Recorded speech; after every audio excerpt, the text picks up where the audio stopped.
ክርስቶስ ጎይታዬ ቃል ሰላም ቤት እግዚአብሔር መጻሁን ኢየሱስ ለሙን ሕያው የሆነ አሜን። እትስሌና ዝሞተ ሞይቶ አይተረፈ ስለና አትንሲዩ አሜን። አብዚ ምህላውና ኢየሱስ ክርስቶስ ተንሰየ ከበና አምላክ ይጸልይ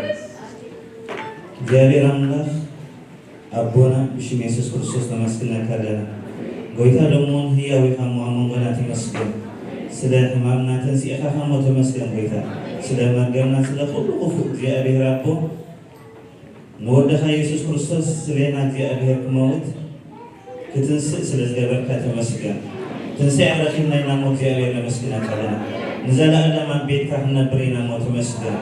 ጎይታ ኣብቲ ብሉፅ ስፍራ ዘዳለኸልና ንዘለኣለማ እውን ምሳኻ ክንነብር ኢና ሞ ተመስገን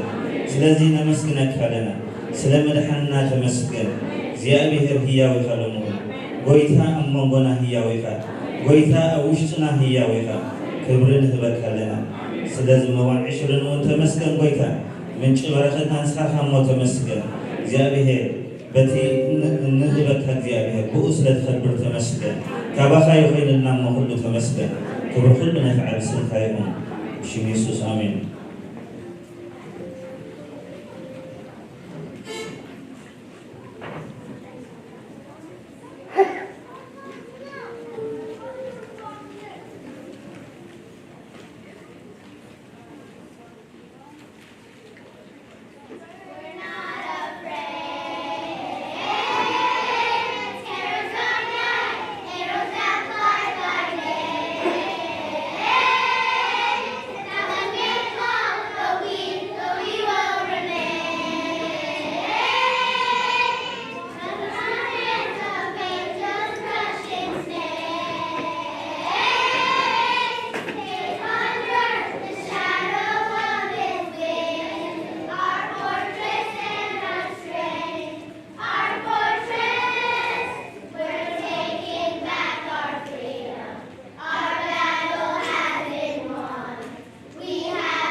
ጸጋ አምላክ መንፈስ አምላክ ልዕልዮም ከፈርብን ሃሌሉያ እግዚአብሔር ክረዶ ምስክና ባርክናዮም አታሕያዊት ኢለ አምላክ እና ማዕቀብናዮም እግዚአብሔር ይመስገን እግዚአብሔር ብጽላሉ ሁሉ ክኸድኖም እግዚአብሔር ይመስገን መዓልትታቶም ዘበለ ኩሉ ብመጎስ እግዚአብሔር ክውድእዎ ዘይቲ ኣብ ልዕልዮም ክፈስስ ሃሌሉያ መወደቕቶም ዘበለ ኩሉ ክጽብቕ ሃሌሉያ እስኪ ንባርኮም አምላክ ይመስገን ማለትና ኮይኑ እስኪ ንጸልየሎም እግዚአብሔር ይባረክ ሃሌሉያ فقاد أملاخ እግዚአብሔር ነዞም ህፃን ክባርኾም ሃሌሉያ فقادዩ ክሕልዎም ሃሌሉያ فقادዩ ክባርኾም ሃሌሉያ فقادዩ እግዚአብሔር ክስልሞም ሃሌሉያ ሃሌሉያ ሃሌሉያ ሃሌሉያ ሃሌሉያ ሃሌሉያ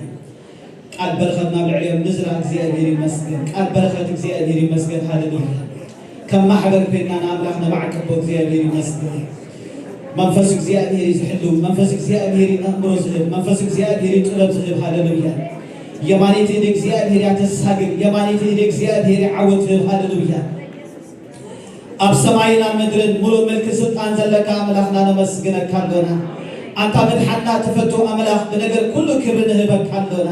እግዚአብሔር አምላኽ ንስኻ ከም ሐያል ጅግና አማከልና ስለዘለኻ ንባርከካለና ናይ ዘላለም ብሩኽ እግዚአብሔር አምላኽና بنجر كل كبرنا تعبسم كان بلادنا أجل ما هو أملاك سلزم الإنسانات نتسلي عندنا برخت كابل عليهم كخول نتسلي عندنا قدوس منفس كحلوهم نتسلي عندنا سناي كابل عليهم كخول وأملاك نتسلي عندنا نبخنا نصوم علونا كتبارهم بزياده نبخنا نصوم علونا كتحلوهم بزياده نبخنا نصوم علونا بزياده كتبارهم بيسوع كريستوس يوسف زمنا كله أبيت كقبل نتسلي عندنا وأملاكنا عخايا يقلقلو خان بلادنا وكسيابير أبغى يفلت ونبلالون أكسيابير وأملاك مقص قبل عليهم يعرف نبلالون أكسيابير بيسوع كريستوس يوسف كدوس أبونا مسجنا كلنا أمرهم بروخ يخون باسم يسوع نبلالون وكسيابير أملاك كل صبق نجرنا قبل عليهم يمسع نبلالون توكي أير كبهم نبلالون استحلوا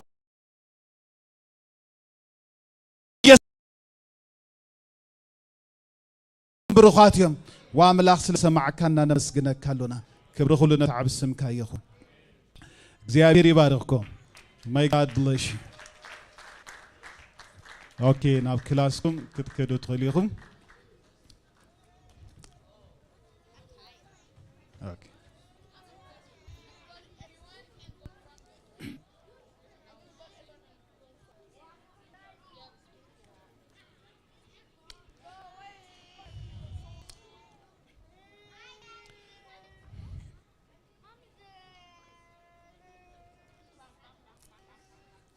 كبرنا أملاك يخون كدوسان إنكوا عبد السلام نبيت እግዚአብሔር ነጻኹም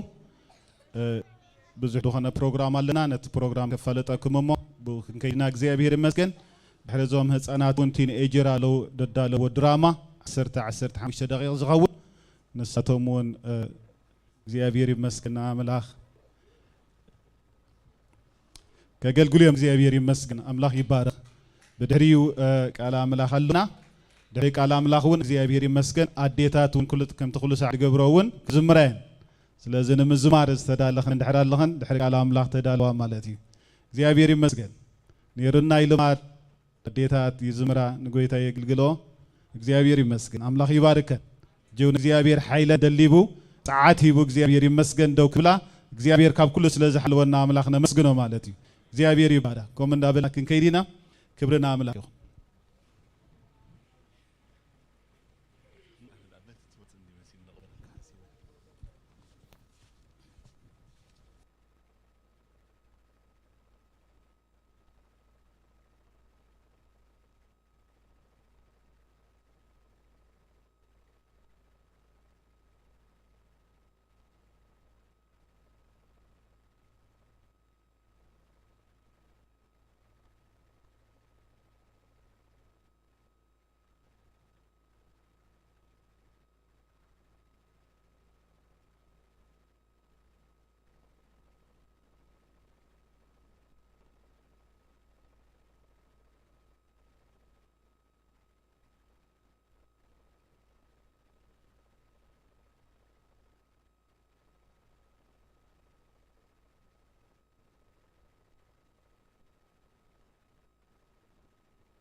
citizens of the kingdom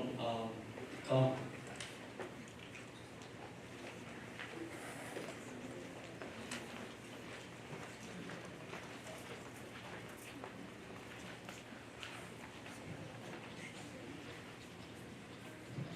So citizens go this way and non-citizens this way. So you're citizen. Non-citizen. You see? Non-citizen. Citizen. Non-citizen. Citizen.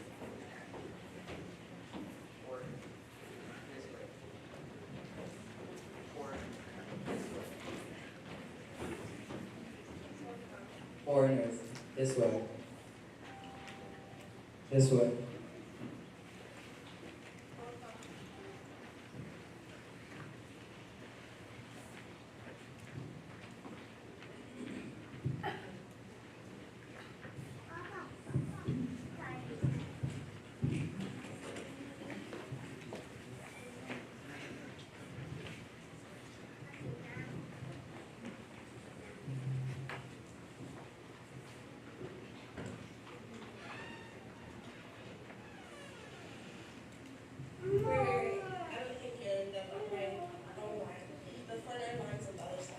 No, sir. I think I'm there, right? I don't think so. The foreigner lines on the other side, so move to the other side. Is there a problem? There's a problem. There's a lot of rules and regulations you should follow, and I'm pretty sure you're not a citizen, but let's see if you're qualified. Okay. Were your parents a citizen of this kingdom? No. Is there a problem? Definitely. Or were they born here or something? No, sir. Okay, how about you? Did you live here for over 3 years? No, it's actually my first time here. Ma'am, as I said before, you're not a citizen of this kingdom, so move to the other side. Sir, I have the passport. You and your passport are in the wrong line, so move to the other line. I can show you my passport. It's here. Let's see. I'm sure your passport is fake. It's not fake. I can assure you it's not fake. I can admit it looks real, but it's fake. Sir, it's not fake. What is this red thing on it? Oh, that's blood. Ew, blood? Blood of what? What is this? Who would give you, what kind of person would do this? It's the blood of the person who gave me that passport. He told me I could be the citizen of this kingdom by his blood. I knew it was fake. Who would do this? Who's this person, please? The king. The king? Yeah. The king of his kingdom. Yeah, the king of this kingdom who gave me that passport.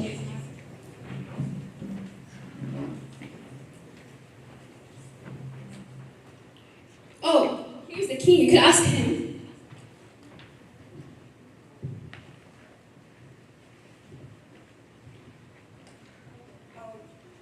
But she says she's a citizen. She has blood on her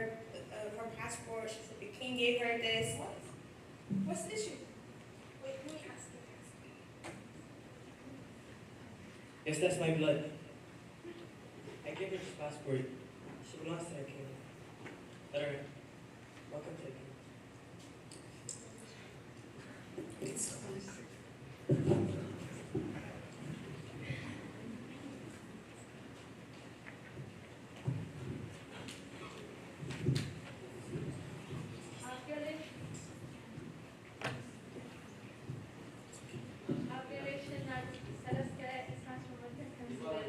There is neither Jew nor Gentile, neither slave nor free, nor is there male and female, for all of you are one in Jesus Christ. ሕጂ ሓይለኩም ዘለኒ ብናይ ደምና ዩሲሲና ናብ ቤቱ ንኣቱ ብናይ ስራሕና ኣይኮነን ብናይ ስድራና ኣይኮነን ብናይ ገንዘብና ኣይኮነን ሕጂ ኢየሱስ ኣብ ክርስቶስ ኣብ መስቀል ዝሞተና ፍቕሩ ብፍቕሩ ገይሩ ይርኢና ናብ መንግስቱ ክንኣቱ ከዓኒ ንዕኡ ጥራይ ክንኣምኖ ኣለና ናይ ደም ክንኣምኖ ኣለና ሕጂ ስራሕና ኣይኮነን ሕጂ እዚኣ ትሪእዋ ዝነበርኩም ሓንቲ ስልዝን ነይራ ካልኣይ ከዓኒ ፎርነር ነይሩ ፎርነር ከዓኒ ናይ ኣምላኽ ኣይኮነን ሕጂ ናይ መንግስቲ ናይ ኣምላኽ ኣብዚ እዩ ዘሎ ሕጂ ክትኣቱ ደልያ ናብ መንግስቲ ናይ ኣምላኽ ክትኣቱ ከዓ ንሕደልያስ ክትርኢ ኣለዋ ከምዚ ፓስፖርት ክትርኢ ኣለዋ ሕጂ ምስ ርአያታ እታ ክስታይታ ጓል ኣመነታ ነይራ እታ ዝሰርሓው شعوق عام زيلا باسبورتا مسرعيتا نايدم نايس سرعيتا شعو نايدم نايس مسرعيتا اتهما اتوي لما يسوس اتي كله مالتي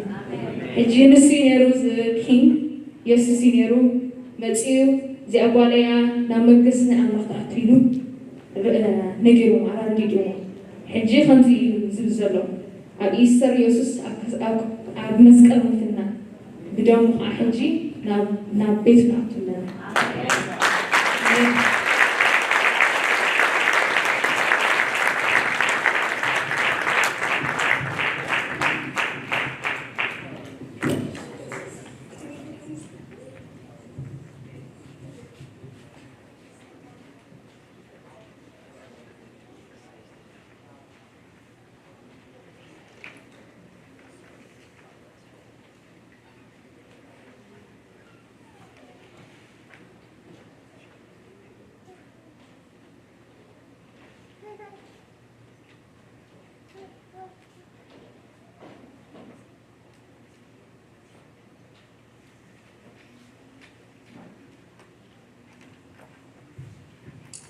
እግዚአብሔር ይመስገን እግዚአብሔር ይባርኮም ላክ መስገን ይተካላ አምላክ ንሐልፊና ድሕሪ ቃል አምላክ ንዴታት ተዳልየና ዘሎ መዝሙር ማለት እግዚአብሔር ይመስገን ሎሚ ዘገልግለና ተሸመ ሓወናይ ተሸመ እግዚአብሔር ይባርካ አምላክ ምሳታይ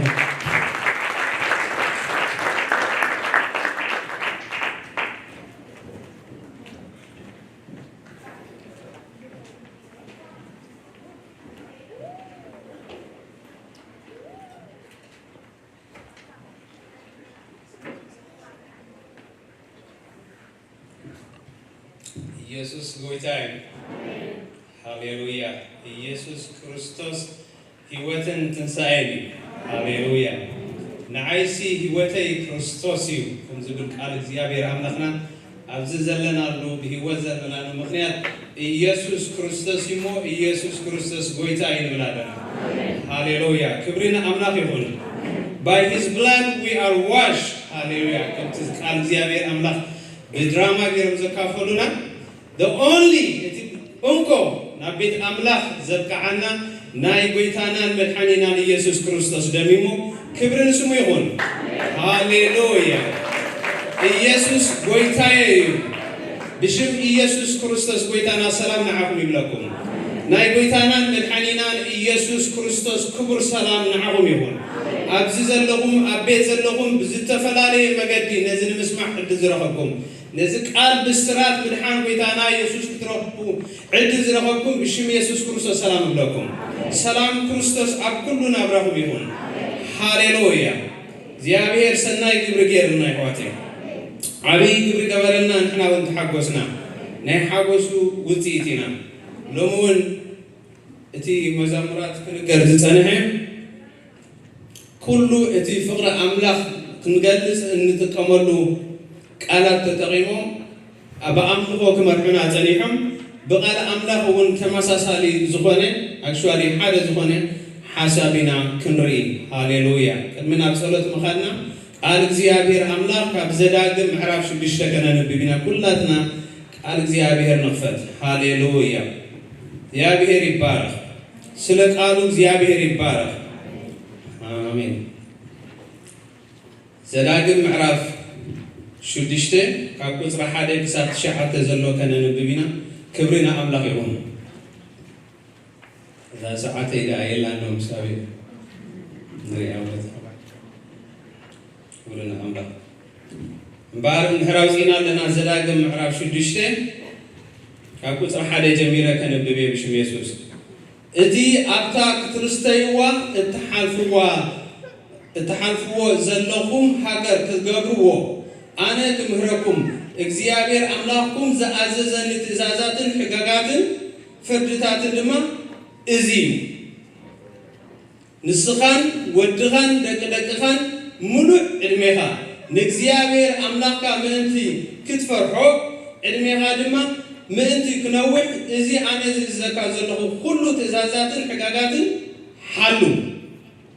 ስለዚ ወእስራኤል ስማዕ ከምቲ እግዚአብሔር አምላክ አቦታትካ ዝበለካ ክጽብቀልካን أبتات أبان معرض التوحيد هاجر لما أزيها كتبزحن كتجبره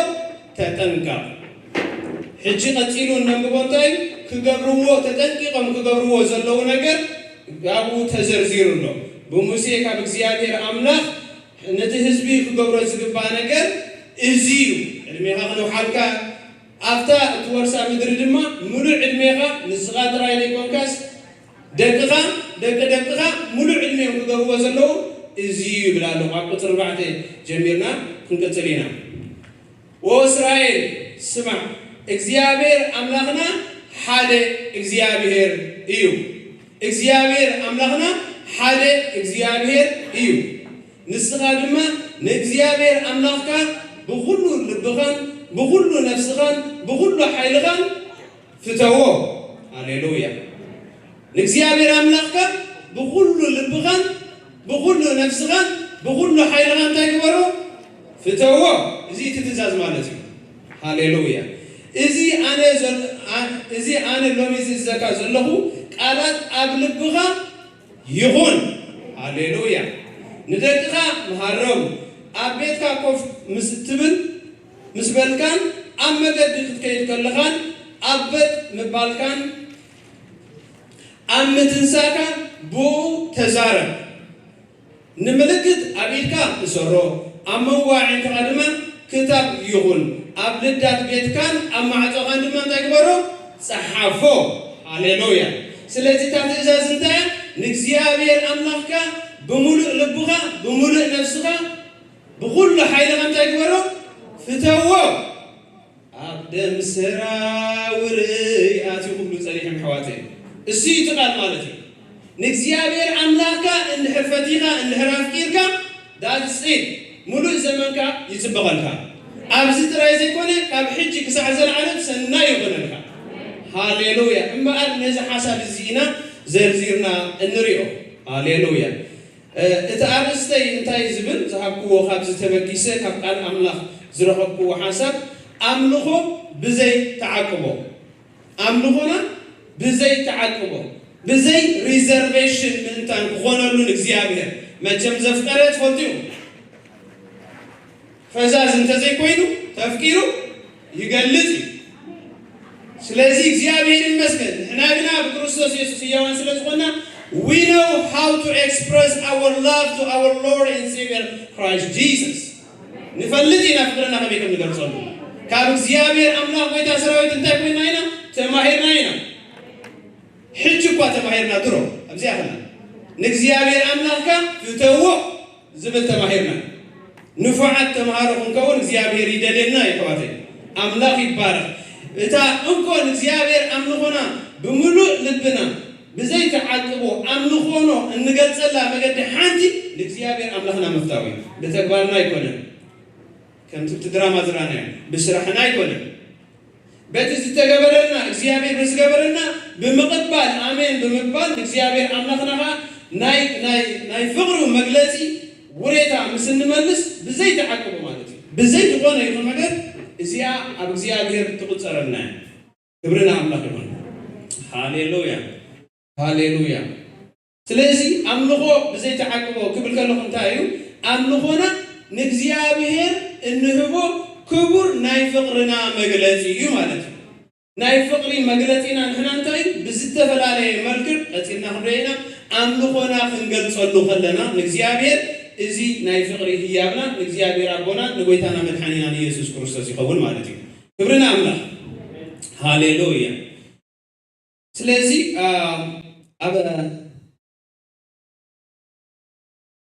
ኣብ ብሉይ ኪዳን ስለ ዘንበብና እዚ ናይ ብሉይ ኪዳን ትእዛዝ ሓሳቢ ክበሃል ይከኣል ይኸውን ብገለገለ ርእቶታት እዚ ሙሴ ንህዝቢ እስራኤል ምእንታን ክነግሮም እግዚአብሔር ዝኣዘዞ እዩ ንዓናኸ እንታይ ይምልከተና that it apply to us ናይዚ ሕጂ ጀነሬሽን ዘለና ስለዚ ናብ ወንጌል ማርቆስ ምዕራፍ ክንደይ ክወስደኩም እየ ምዕራፍ 12 ክወስደኩም እየ ክብርና አምላኽ ኣብ እግዚአብሔር አምላኽ ሓደ እዩ ሃሌሉያ ስለዚ ወንጌል ማርቆስ ምዕራፍ 12 ኩላትና ንርአ ይሕዋት ካብ ጸሓፍ ካብ 28 ጀሚረ ከንብብ ካብ ጸሓፍቲ ሓደ ክርክሮም ሰሚዑ ቀረበ ጽቡቕ ከም ዝመለሰሎም ርዩ ኸዓ ካብ ኩለን ትእዛዛት ኣየነይቲ እያ ቀዳመይቲ ኢሉ ሓተቶ ኢየሱስ መለሰ እታ ቀዳመይቲ እዚኣ እያ እስራኤል ስማዕ እግዚአብሔር አምላክና ንሱ በይኑ እዩ እግዚአብሔር ንእግዚአብሔር አምላክካ ብሙሉእ ልብኻን ብኩሉ ነፍስኻን ብኩሉ ሓሳብካን ብኩሉ ሓይልኻን ተግበሮ አፍቅሮ ስለዚህ ኣብ ሓድሽ ኪዳን ይግለጽ ስለዘሎ ንዓናውን ይምልከተናይ ማለት እዩ ሃሌሉያ ትዝገርም ቃል በቃላ ነታ ኣብ ዘዳግም ዘንበብናያ ከንደለዋ ጎይታ ኢየሱስ ክርስቶስ ኮት ገይርዋ ጠቂስዋ ንእግዚአብሔር አምላክና ብሙሉእ ልብኻ ብሙሉእ ሓሳብካ ነፍስኻ ሓይልኻ አፍቅሮ ኢሉ ቀፂሉ እንታይ ይመስልኩም እታ ቀዳመይቲ ትእዛዝ እዚኣ እያ ክብርና አምላክ ስለዚህ ንሕና ከም ህዝቢ አምላክ መጠን ዝተገብረልና ነገር ንፈልጥ ስለዝኾነ ፍቅርና ክንገልጽ ይግባአና እዩ ሕዋት ብዝተፈላለየ መልክዕ ፍቅሪ ንእግዚአብሔር አምላክ ዘይገልጸሉ ብህይወት ክነብር አይፈቀደሉን ንእግዚአብሔር አምላክ ጎይታ ሰራዊት አምልኾ ናይ ፍቅሪ አምልኾ ዘይህብ አማኒ ወይ ከዓ ዝኾነ ይኹን ሰብ ብህይወት ክነብር አይፈቀደሉን እንድሕር አስተውዒልኩም አሁንኩም ትዘንበብና ናይ መጀመርያ ወይ ከዓ ሉቃስ ምዕራፍ 10 ተወስደኩም ሃሌሉያ እግዚአብሔር ይባረክ ሉቃስ ምዕራፍ 10 ተፍሪና ቃል እግዚአብሔር አምላክ ሃሌሉያ 25 ሉቃስ ምዕራፍ 10 ምዕራፍ 10 ቁጥሪ 25 እነሆ ሓደ ፈላጥ ሕጊ መምህር ናይ ዘላለም ህይወት ምእንቲ ክወርስ እንታይ ትገብር ኢሉ ክፍትኖ ተንስአ ንሱኻ ኣብ ሕጊ እንታይ ጽሑፍ ኣሎ ከመይሲ ተንብበሎ ንሱኻ ንእግዚአብሔር አምላክካ ብሙሉእ ልብኻን ብኩሉ ነፍስኻን ብኩሉ ሓይልኻን ብኩሉ ሓሳብካን እንታይ ግበሮ ሕጂውን አፍቅሮ ንብጻይካ ድማ ከም ነፍስኻ ኢሉ መለሶ ንሱኻ ጽቡቕ መለስካ ከምኡ ግበር እሞ ብህይወት ክትነብር ኢኻ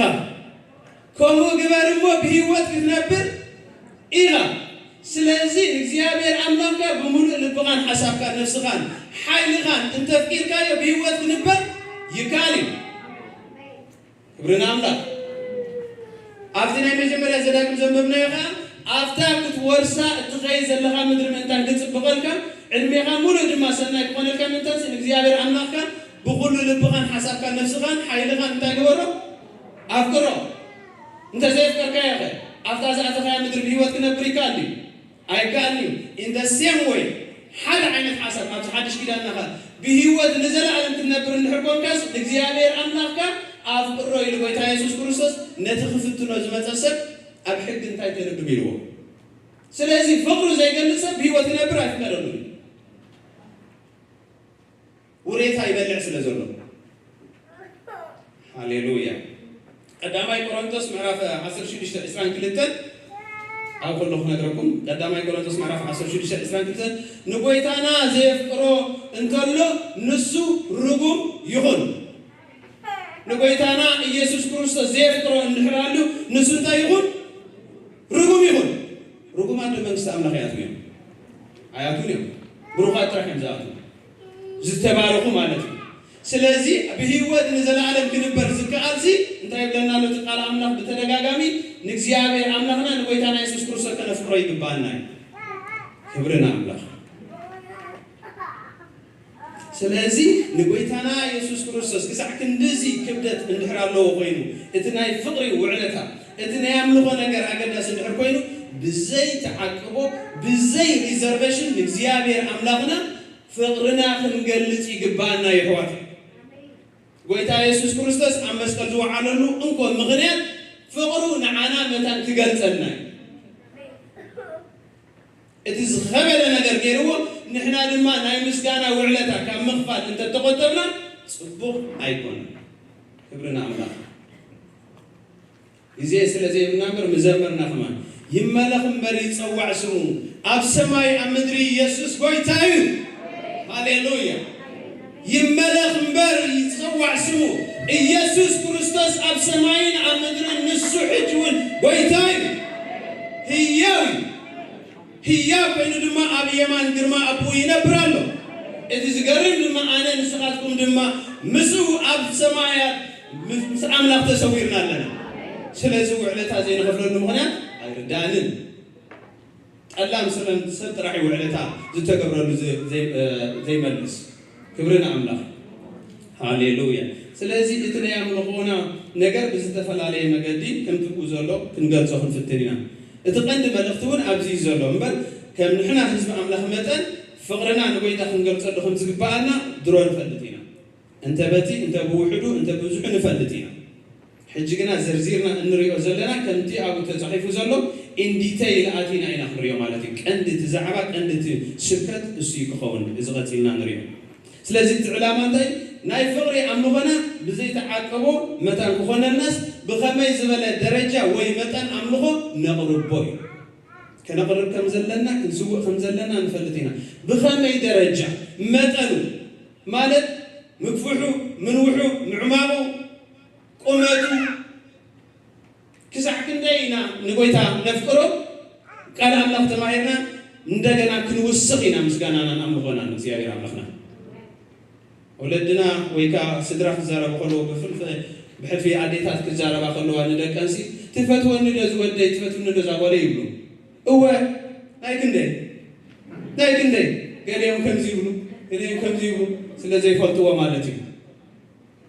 حنا نغير يفتوك نايكندي إنا نبويتا يسوس كريستوس نفتوه هاليلويا سلازي عمقوتون قموتون نوحاتون مكفوحون فقرنا نبويتا يسوس كريستوس كسع كندي the width the length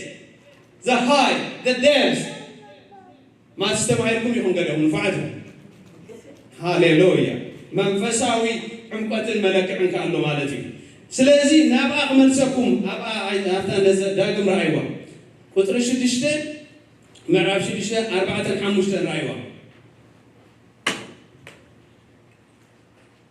وإسرائيل سمع إخزيابير أملاخنا حال إخزيابير ديو نسخادمان إخزيابير أملاخكا بقولو لبغان بقولو نفسغان بقولو حيلغان فتوو 3 كرايتيريا أغميتولو بمولو لبغان بقولو نفسغان بقولو حيلغا فتوو مغنياتو إخزيابير أملاخ كانتاي حالي هاليلويا سلازي تقدامي حسب نريانتاي بقولو لبغا زبلي بقولو لبغا بزيت عقبو مالتي سلازي حدا سب حدا أماني مالتي نقولتا يسوس كريستوس زفلت أماني نخزيابير أملاخ بزيت عقبو يملقو اللوخو قبل انتنا خوينو اتملكع انتا يزبل زولو بمولو لبغا 100% بقدام النت درجة واي اكزيابير أملاخ كنتايو حالي سلازم نت حالي زبونا أملاخ ناس بملعات مالتي هاليلويا يا بيهر يبارك كن قرصو خلنا أملغو كملعات لبيز نكر مالتي أملغو كاب لبيز نكر بمجمع درجة كاب كإلات هيكون نزنكر نحواتي كنت زرعهم باسبورت بدم يسوس كريستوس راح يزوتو سلازي كاب لبي فقرنا خنقلت يحواتي يقبعنا 100% أفتى زرعهم نبتا ماركوس كمالسوكم أو تصبح حساب الله يحواتي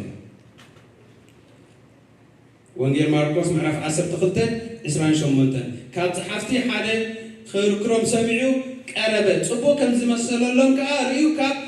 كلن تزازات عينت إياه إتا قداميتي حالي إتا قداميتي يبلالهم إلو حتتو يسوس ملسة إتا قداميتي يبلالو يسوس كريستوس the first one بيغاتب الزلغة هو إزياء إياه إسرائيل سمع إخزيابير أملاخنا نسو بين إيو إخزيابير نجزيابير أملاك بمول لبغان بقول نفسغان بقول حسابكان بقول حيلغان أفكره قتيل انتايلو إذا قداميتي زيا سلسلة زيا تتعيساتي أدري أيني زيا تقداميتي وإذا تقداميتي زيا يكون ليلو إذا قداميتي لغاية لغاية إذا قداميتي نجزيابير أملاك بمول لبغان أفكره إزيا تقداميتي الوغارة وإذا متشم حنسا أنت تسعى أنت تزاربه بحق لكم على قتيلو حقي مالتي وإذا كبرنا أملاخ يحواتي سلازي أنت يزول زلوا ثلاثة جزين أتقدميتي لغاية له مغنيات له نتي حادث غنى زيابير أملاكس أتقدميتي نعوم في عليها يبلاله نبيك خيد دلي خمسة لقو نحرقهمني كابتو خوانا يكون نلعني أتيلا أنت يدبل أتقال عيتان أتمثل عندما نبس عيكا كم نفسها أذكر رأيتي سلازي استقال عيتيا ماني بتسايكا أديها أبوها حوها تخونسا كلا أي درجة قنا نعم كلمة مفقاركا نعاي نزيابير أملاكا إذا قداميتي إزياء يبلالو 100%. How do we know 100%? بمولو نبخا سلازي نزيابير حادث نزغوني كيت رفقايخا فقرخا تقلصون إذن ندحر كلا أي درجة زغول كاليسو نجزيابير تكراي تريد تبلالو نجزيابير أملاك بقدام من الدرجة خيف كركا نغالو كتفكر حدا حيفكر الكلام أنت قبل كايون قبوا أيكون هنا تقويتا يسوس انت يبلالو أتقدميتي بلالو نجزيابير أملاك سلازي نفتوينا خنبل كلنا كابوبونان كاب سدرانان كاب زخوانا يقولنا لعلي نقويتانا نجزيابير أملاك قويتا سراوي بمولو لبنا خنفقرو خلنا أملوخو فقرنا انتا يخون بزيت عكو يخون without any reservation زخون الساعة هاليلويا بقضاء درجة نبتساكا خون كله من عالبا سالساي درجة وني لازم حاسبه ناي حاجر ناي نبرت ناي قلمالون خوني غري يرداني نمنتا كم زبالكو وكان الدالو خلو خزي بلاني ناي حاجر فقري لعليك زيابير بقود سرايك إني إرتراوي سمع بهاجري إزمتني أيفتني أي منسب good السالة تقدميتي الأملاك عند خاتم هيركا بمدري إزمتني أيفتني أكوا خاتم زلها بغلا بهلا بخم كوينا نزلنا بزيابي إزمتني أيفتني كتبلو زيابي يدلينا الحواتي بزيابي بيسوس كريستوس إزمتني هواتين أيه بمبر هاليلويا حواتي تنكحتنا زمكح بمن يمكح حزب لا خالق يرادينا باس سفيرينا على الراس زبا أملاك يبارك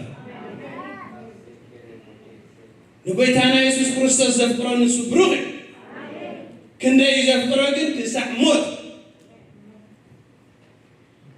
كابوبون كابديون كابحواتون كابحافتون نلعني نعزي فكر ودى مزورة تغون هاي بتعنيو سلازي اتقال أي درجة في الزرق له أي قد سناني نزيابير كيف فركا نتقال أي قد فركا كنتيو مخنيات قصر قاطع ترى خمي وان تو لخاتبل ورستو وان خاتبل قصر هم قصر كلناس حدا غير كارخ للتبهاي حدا اللي حرقني فيها أنا بقول تيتحلف كبرنا أملاخ هاليلويا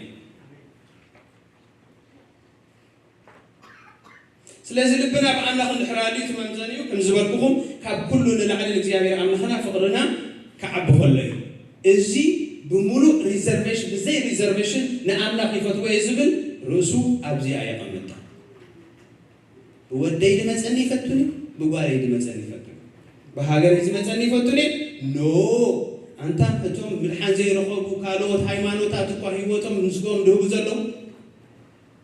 بأملاك زمتنا عين فتونين أيوة بس هو عسل زي اللمبة بزيد زمتنا عين فتونين أكو يمزحوا رسوم أكو يمزحوا هاليلويا لذي كم موسى تنسى زمتة الجون بقيتها يسوع كريستوس زتدق متنسى زيها كبرنا أملاك الإجابير كم زيبر قلت له شو ديش لزداق امرأة أيوة نبأ نملس كابنا يكون حلفني على معاتي 6 of course ቁጥር 6 ሸውዓተ ራእይ እዚ ኣነ ሎሚ ዝዘካ ዘለኹ ቃላት ኣብ ልብኻ ይኹን ንደቅኻ መሃሮም ኣብ ቤትካ ኮፍ ምስ በልካን ኣብ መገዲ ክትከይድ ከለኻን ኣብ ቤት ምባልካን ኣብ ምትንሳእካን ብኡ እንታይ ግበር ተዛረብ እቲ ካለ መለክዕኻ እንታይ ዝብሎ ዘሎ መሲልኩም ኩሉ ግዜ ክትድቅስ ከለኻ ኮፍ ክትብል ከለኻ ክትከይድ ከለኻ ክትስእ ከለኻ ኩሉ ግዜ ብእግዚአብሔር ኣምላኽካ ምስ ትዛረብ ብዘይ ተዓቅቦ ፍቕርኻን እግዚአብሔር ትገልጸሉ ኣለኻ ከም ጥሉል ዋላ እንዳኸድካ ድራይቭ እንዳገበርካ ኣብ ቲቲሲ እንዳገበርካ ከለኻ ዋላ ጅም እንዳሰራሕካ ከለኻ ኣእምሮ ዘደንቁር ዓለማውነት ሙዚቃ ዝሰኩዕኻ ኤክሰርሳይዝ ስፖርት ካብ ዝሰርሑ ንሕና ድማ ንእግዚአብሔር ኣምላኽና ክብሩ ዝገልጽ መዝሙራት እንዳሰማዕና ጅም ክንሰርሕ ይካለና ይካሊ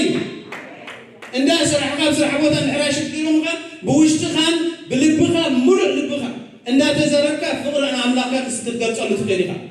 ስለዚ እንታይ ግበር ይብላሉ ኩሉ ግዜ ተዛረብ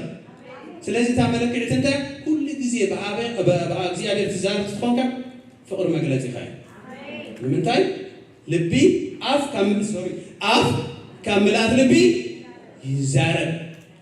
ተመሪኡ ሙሉእ ልብኻ ስለ ዝበለ ብምልኣት ልብና ብእግዚአብሔር እንድሕር መሪኡሎ ባዕሉ ይበጨቕ ኢሉ ዝወፅእ ለፍላፊ ኢኻ ትኾን ብናይ እግዚአብሔር ነገር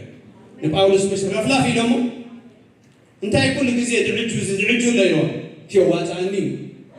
የዋፃኒ ህይወተይ እኳ ባያ ዘላ ብህይወት ክነብርሲ ስለ እግዚአብሔር ክዛረብ ንዓይ ኣማራፂ ይኮነ ፍቕረይ ክገልጽ it's not optional to me it is critical ክብርና ኣምላኽ ለፍላፊ ክትበሃል ይሓይሽ ኣብ ዝኾነ ይኹን ዕላልኩም ካብ ሓደ ሰዓት ዕላልኩም እንተው ሓደ 50% ብናተይ መለክዕ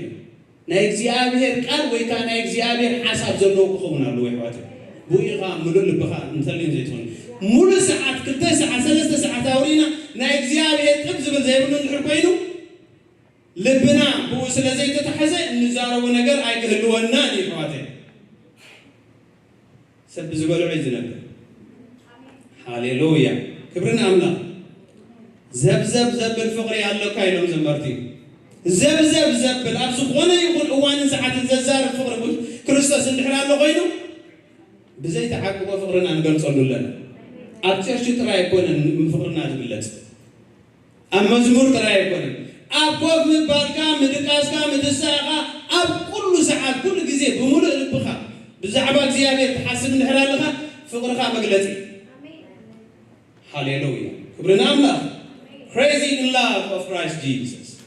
to be crazy in love of Christ Jesus is what it means to worship in the fullness of the heart hallelujah كل سحب እግዚአብሔር حسد ይብል ቃል እግዚአብሔር ኣብ ኢሳይያስ 65 እንታይ ይብል ሃሌሉያ ሓምስ ጊዜ ክኸይድ ሕጽበይ ኣብነት ካለና ይሕዋተይ crazy in love ዝኾኑ ብእግዚአብሔር ብጣዕሚ ንእግዚአብሔር ዝፈትዉ ኣብነት ከዓ ኣለውና ካብ እግዚአብሔር ካብ መጽሓፍ ቅዱስና አብርሃምን ኢዮብን ከም ኣብነት ክውሰድ ይኽእል بملء لبهم نجزيابير كاب زفتو ناين نجزيابير سبت أبراهامن إيوبن كم أبنت كوسري بقدام ما يدرجة أنت قال أملاك تتقيس زلوا بقدام ما يدرجة نجزيابير أملاك وزفكر قدام النزل أبراهامي نمنتاي ورشب كقبر كله بودو بمسوعة وديرو أملكوا نجزيابير أملاك as far as God is concerned بزعبا እግዚአብሔር بزعبا أبراهام تقولوا نودو سوي وين እግዚአብሔር إيدون تزيحزو سوي وين سلازي نبصاي يكون نودو يكون نتحاله ودو أبنت يجي كمان كم እግዚአብሔር حاله ودو زهابنا نتحاله ودو أبراهام نتأب جزء أرجنو زتتبعسي سوي وين بو درجة كده سوي እግዚአብሔር تتبعسي سلازي أبراهام قد زخونه يقول نلعلي بقدام النت እግዚአብሔር كم زفتون فلتينا يزون أبنتنا خوني قبائل إيابون تقلاي مالتي بزلوا نبرتو عني بزلوا صدرو بزلوا دقو تم زفتوهم كلهم عني إذا زفتوا سويت غير ترفع عليها كنسا بقدام أي درجة እግዚአብሔር أملاكو مسوعة مسكانة أمليه ናብ አብርሃም ክመልሰኩም አብርሃም ስንታይሉ ነቶም ጊሉ እንታይሉዎም አነን ወደይ ናብ ዝላዕሊ ደይብና እንታይ ክንገብርና ዝወድን አነ ናብ ዝላዕሊ ደይብና እግዚአብሔር ክንሰግድ ኢና ኢሉ ኣብ እንግሊዝኛ እንታይ ይብል the boy and I will go up to worship God ከነምልኾ ስለዚህ በመስዋዕት ኩሉ ነገር ምድሕሪ ሰሪዕኻ እግዚአብሔር ቀዳማይ በመግበር እግዚአብሔር አምላኽና ፍቅርና ክንገልጸሉ ንኽእል ኢና in the same way ይብቃኹም ኢሉ ይሕዋተይ ኩሉ ነገር ገዲፉ ኩሉ ነገር ሲኢኑ እግዚአብሔር ሀበ እግዚአብሔር ወሰደ ስም እግዚአብሔር አምላክ ይመስገን አምልኾ እዚ 100% በቀዳማይ ደረጃ ክብርና አምላክ ቶም አብነታውያን ዝኾኑና ናይ ሓድሽ ኪዳን ሐዋርያት ውን ኮም ኢሎም ንጎይታና ኢየሱስ ክርስቶስ እንዳሎም ኩሉ ሓዲግና ስዒብና ኩሉ ስድራና ሃገርና ደቅና አንስትና አዝማድና everything ጎይታ ሓዲግና ኢና ስዒብና ካለና ይብሓቅ ፍቅርሳ ኩሉ ሓዲግና ስዒብና ጸሊናዮም ዘይኮነስ ናትካ ፍቅሪ ስለዝዓበየና ኩሉ ሓዲግና ስዒብና ሊትራል ካኹም ገይሮም ኩሉ ሓዲጎም ስዒቦም እግርና አምላክ أمبار عالم حفشة نعالم يتمثل وازمنا كلامنا هم تمثيلكم عالم أبدي أتتالينا نتقدم يتفكر زلوا زيابير أملاك بيت أسراويت حادقة نشب قدام يدرجة تفكر أو عالم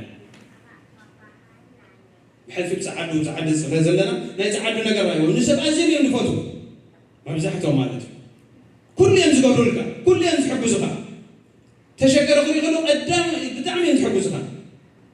ننسى أزيم يوم نفوتو أزيم يوم نفوتو نتفضروا بتعمل يوم نفوتو نزي تفضروا بتعمل يوم نفوتو نجزيابير أملاك كتب لهم قال لها كتب رسوم يتحمون نجزيابير كتب لهم قال لها رسوم يتحمون no wonder تفيو مغنيات قدامي سلا زي قبروا كبرنا أملاك سلازي exclusively نحنا نأملاكنا بملوء لبنا فقرنا خنقل صلو يقبع يقواتي at any cost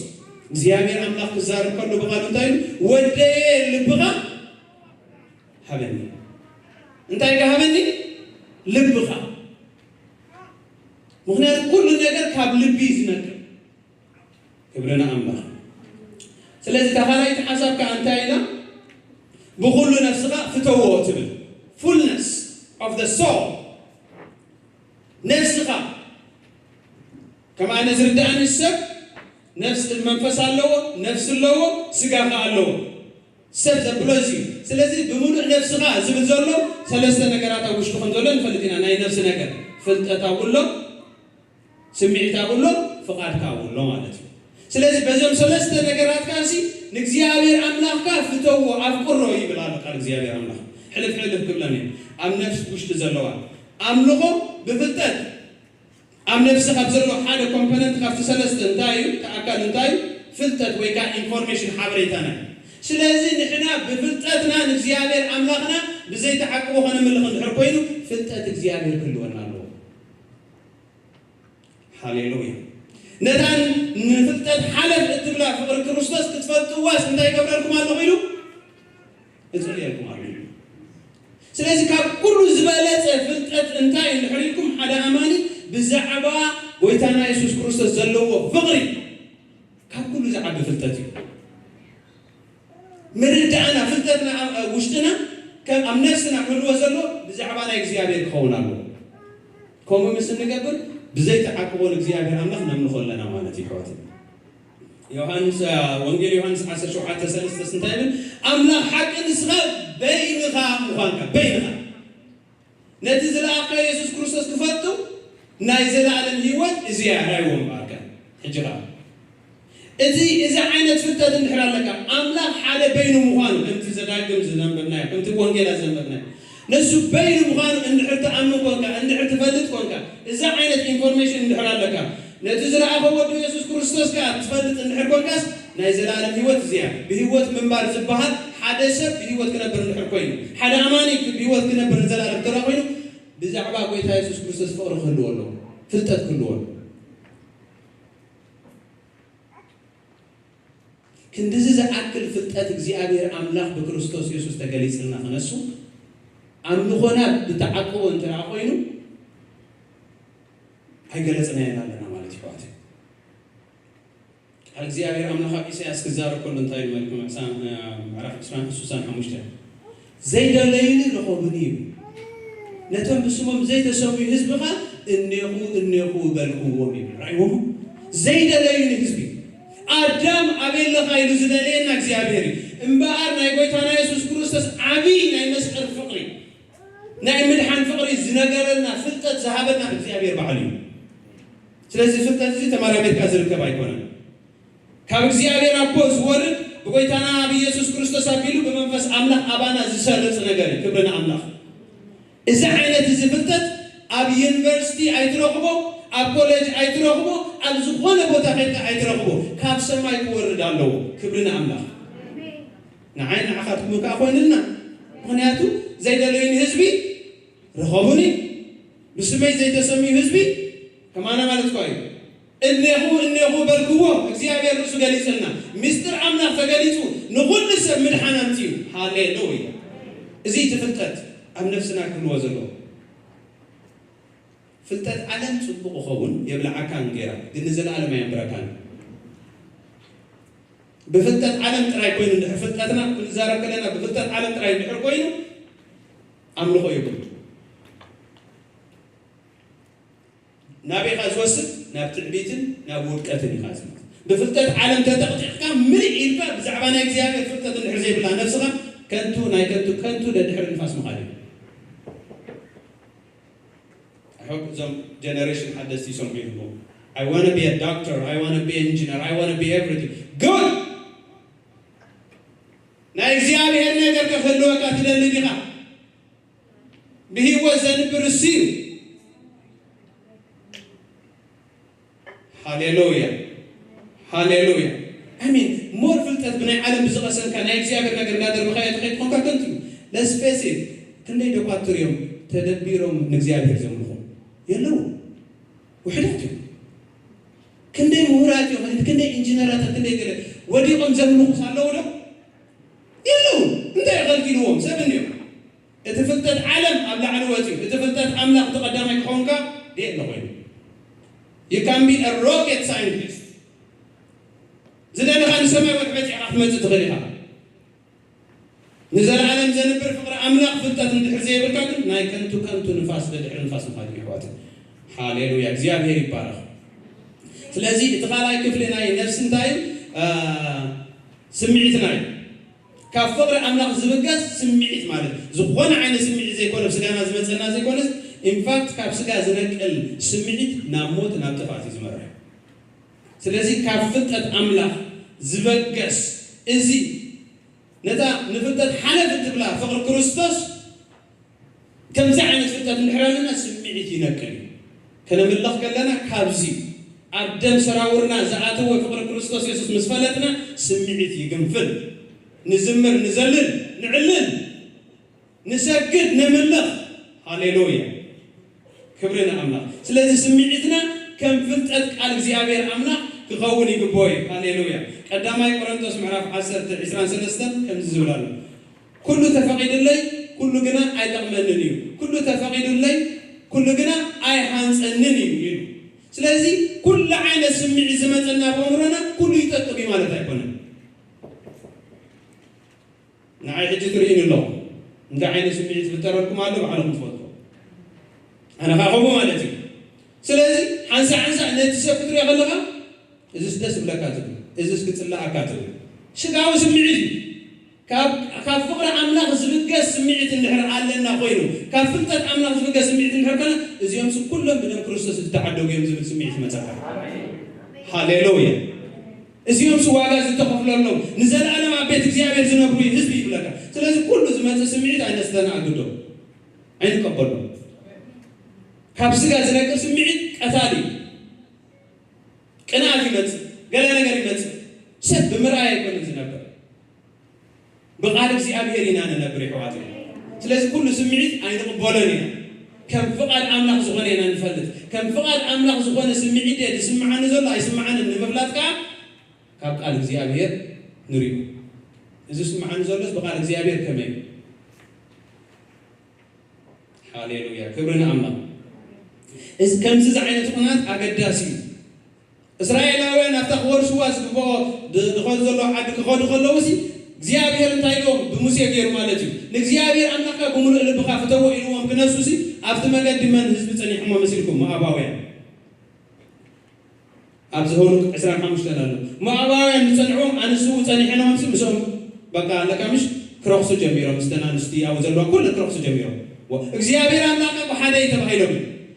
ተጠንቂቃ ምንታይ ክትገብሮኻ ተነጊሮም እዩ እንዳኸዱ ከለዉ ይሓልፉ ሕልፍ ሓሊፉስ ሓደ እስራኤላዊ እንታይ ገይሩ መሲልኩም ካብተን ኣንስትስ ካብተን ጣዖት ዘምልኽ ኣንስትስ ስሒቡ መፂኡስ ኣብቲ ሙሴ ዘለዎ ኣብ ቅድሚቶም ኩሎም ህዝቢ እስራኤል ኣብ ቅድሚ ድንኳን መራኸቢ ዘዳግም ዘሁሉቅ 25 ረኣበኹም ኣብ ቅድሚ እቲ ድንኳን ንሓንቲ ካብታ ሰበይቲ መፂኡ ደው ኣቢልዎ ካብተን ጣዖት ተምልኽ ሰበይቲ ጓ እዚኣ ሕጂ ብምሉእ ልቦም ኣፍቂሮሞ ድዮም ንእግዚአብሔር ኣምላኽካ ብምሉእ ልብኻ ፍተዎ ዝብል ዘሎ ናይ እግዚአብሔር ሕሩይ ሰብ ኣብ ካልእ ነገር ክወድቕ ብስሚዒት ስጋ ወዲቖም ማለት እዩ ስለዚ ብስሚዒቶም ኣያምለኽዎን እግዚአብሔር ኣምላኽ ሓደ ናይ እምነት ጅግና ስሚዒቱ ብቃል እግዚአብሔር ኣምላኽ ዝገንፈለ ግና ፊናስ ዝበሃል ጅግና ናይ እግዚአብሔር ሰብ ተስዩ ፊናስ ዝበሃል ተስዩ ሕጂ ሳይበዝሕ እንዶ እዩ ኣብ ቅድሚ ሙሴ እሞት ህዝብኻ ይበክ እኳ ይደሎ ጉዩ ህዝቢ ኣምላኽ ምክንያቱ ምስ ተናዋሉ ጥራይ ኮኑ ተረኺቦም ናተን ኣምላኻት ድማ ኣምሊኾም ሓደ ኣምላኽካ ዝብል ሕግስ ኣፍሪሶም ምስ ተናዋሉ ነተን ናተን ኣማልኽትኻ ኣሰገዱ ይብለካ ለካ ደድሕሪ ህዝቢ ኣምላኽ ዘይምኻድ ሳዕቤት ኣለዎ እዩ ናብ ገለ ስግደት እዩ ዘውድቕ ሓደ ፊንሃስ ዝበሃል ናይ እግዚአብሔር ኣምላኽ ብስሚዒቱ ዝገንፈለ ግና ሕጅስ በዚሑ ኢሉ ተሲቡ ነቲ እስራኤላዊ ምስታ ሞዓባዊ ሰበይቲ ብሓንሳር ገይሩ ቀቲልዎ እግዚአብሔር እንታይ ኢልዎ መሲልኩም እዚ ሰብኣይ እዚ ስምዒተይ ስምዒት ኣለዎ ኢሉ ስምዒት ናተይ ኣለዎ ኢሉ ቃል እግዚአብሔር ኣምላኽ ክዛረብ ከሎ ብቕንዓተይ ቀኒዩ ኢሉ ቃል እግዚአብሔር ኣምላኽ ብቕንዓተይ ቀኒዩ ቅዱስ ቅዱስ ቀኒዩ ይብል ሃሌሉያ ኦፍኮርስ ንሕና ናይ ሓድሽ ዘመን ብስጋ ንዋጋእን ኢና ስምዒትና ብስጋ ይኮነ ንጸልእ ግና ህዝቢ ኣምላኽ ምስካረ ክኸይድ ከሎ ክስማዓና ዘለዎ ክግንፍል ዘለዎ መንፈሳዊ ሓሳብ ኣሎ በኢየሱስ ክርስቶስ ካብዚ ነገር ዝረሓ ትብለለካ ኣብ ኣእምሮ ዝመፅእ ዘበለ ሓሳብ ስምዒት ስጋውነት በኢየሱስ ክርስቶስ ብዝጠመጥክዎ ቁፅሪ እዚኣ ናተይ ተትኸውን እዚኣ ናተይ ተትኸውን እዚ ገዛ ናተይ ተትኸውን እዚ ንብረት ናተይ ተትኸውን እዚ መኪና ናተይ ተትኸውን ኩሉ ናተይ ተዝኸውን ስምዒት በኢየሱስ ክርስቶስ ካባይ ይርሓቕ ኣለዎ زي ناتك عايز تقدر تحفي زي سبيتك عايز تعمل تحفي كل سجاونا يتكلم مالك هيكونه كل سميت يتكلم مالك قناعة እግዚአብሔር كقني يقبلنا قدوس قناعة كوم مسن نقبر እግዚአብሔር أملاخنا بزي تعقبه نملخه علينا مالك كبرنا أملاخ يكعد بسميت كافر እግዚአብሔር أملاخ تملخه كبرنا أملاخ هاليلويا هاليلويا أتأسات سيتطفل أملغ بفقادنا فقادي ناي نفسي سالساي كفلي فقادي دويل سلازي أملغ وسانيتات كله እግዚአብሔር زمع خلاه مزخول زخونه يكون حسب وسانه مغري كله كريتيكال زخونه ناي مرعي يكون ناي قال يكون ناي زخونه يكون عابين ነገር حسب كلنا ناي እግዚአብሔር ነገር زمع خلاه ندحر كوينو ناي እግዚአብሔር ነገር ندحرالو ኮይኒ حواتي እግዚአብሔር أملاخنا بمون لبنا نملخ لنا مالك that's worshiping God أبو سانيتات كله مالك قال እግዚአብሔር بتصارب كله انتاينو نعاها كي بدنسي نقالك أبلبي عقرقوه نمعشتك أمك أغتا عقر للغا وسانك ما تسخر when the decision comes when the time comes the right time to choose a wife and a husband بيسوع كريستوس زخون أماني دي أماني زبل كوسي ما أباوي دي أيقونتين زبل مالت باي من تيام فترات هذا سلازم وسانة أقداسي مالت كم تسمعك أيقون كان توسن you don't go out there كبرنا أملا في حواتي قوبز نمجدو بمنتاي هانسا يدوا قوبز نمجدو بمنتاي هانسا كم قالك لنفسه بمتنقع نفس تبلاو مزاركم كم قالك لنفسه بمتنقع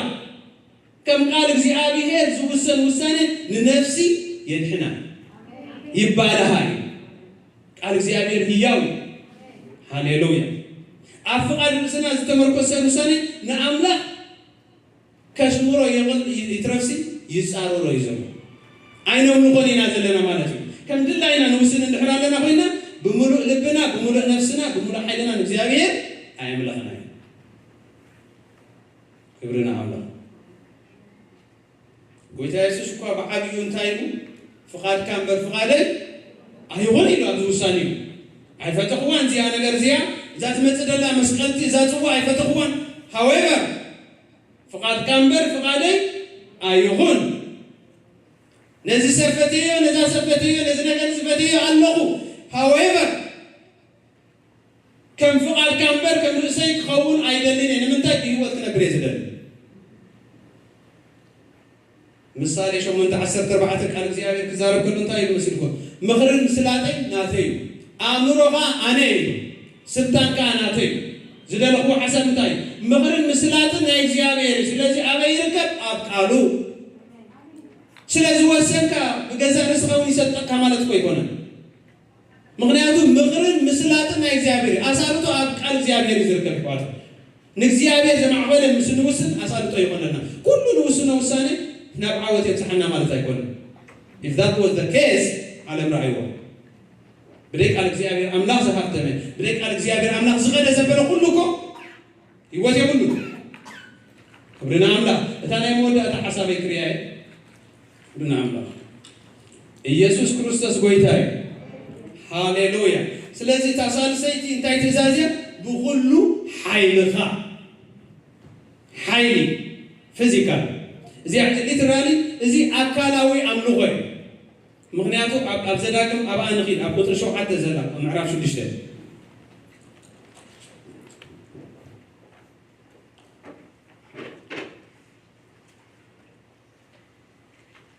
ندقيقة مهارم أبيتك كوف مسبلك أما قدي كتكيد كلها مالتي أبد مبالكان أم تساغان بو تزار سلازي فيزيكال نجار يزار بالمفاري بأكلك كتكيد كلها كوف كتبل كلها is activity every activity is worshiping God كل من قصص أكله ومن قصص مالتي هناك قال እግዚአብሔር አምላክ ዛሬ ሁሉ እንታይ ንስኻትኩም ንስጋኩም ህያውን ቅዱስን መስዋዕት ጌርኩም እንታይ ግበርዎ ንአምላክ አቅርብዎ ይብለና ሮሜምሽ ንስጋኩም ህያውን ቅዱስን እዚ አካላትናስ እግዚአብሔር የገዱሰይ ማለት ነው እዚ መንቀሳቀስናስ እግዚአብሔር የገዱሰይ ማለት ነው እዚ ምዝራባይስ እግዚአብሔር የገዱሰይ የዳወይስ እግዚአብሔር የገዱሰይ ወው ምክንያት እንዲና የዳወይ ምስናይ ልበይ አልዒለ የምልከካለሁ ብሎ ይዋት ሐቀኝ ልብ ሎ ካብ ልብ ይዝብክስ ካብ ልብ ተበጊሱኻ የእዳው ተአዚዙ ሐፍ ይብል ንኽብር አምላክ አካላዊ እዚ የእዳወይ ምስናይ ልበይ ስለዚህ ብሙሉእ ልብና ክንመለኽ ከለና ናይ አካላትና ምንቅስቃስ አገዳሲ እዩ ዝብል ዘሎ ይሕዋት it matters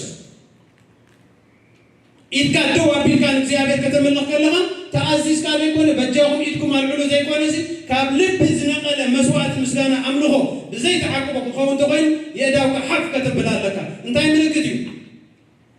አይ ሰረንደር ቱ ዩ ንዓኻ ይማረኽ ኣለኹ ንዓኻ ኢደ የልዕል ኣለኹ ንቕፅመ ኢደ ይኮነሲ ንዓኻ ኢደ የልዕል ኣለኹ እግዚአብሔር አምላኸ ምስናይ ልበይ ማለት እዩ ሕዋት አካላና ይቅድሶ እግዚአብሔር አምላክ بمزمور بسعسعيد بتاقعيد بإلنتا بشبشبة بسجدة بمنبركة بكل عينة كانوا نغيق بعنا عين حواتي بعد حزننا يفلتي زفتا وقل انتا كم تقبل نفتينا زفتا وزفترة زفترة بوان مع عصو سيرانا أدوات سنبر عيد تتحزل كان زفتا وودي قدف اندابل خيام قدف دعيات تنبر عيد الكاني نكسيها بيهزف أرغا كم فين هاس يغيد دعبر دواي منني حواتي هاليلويا إنت كسع كندي مرد أنا إذا قدس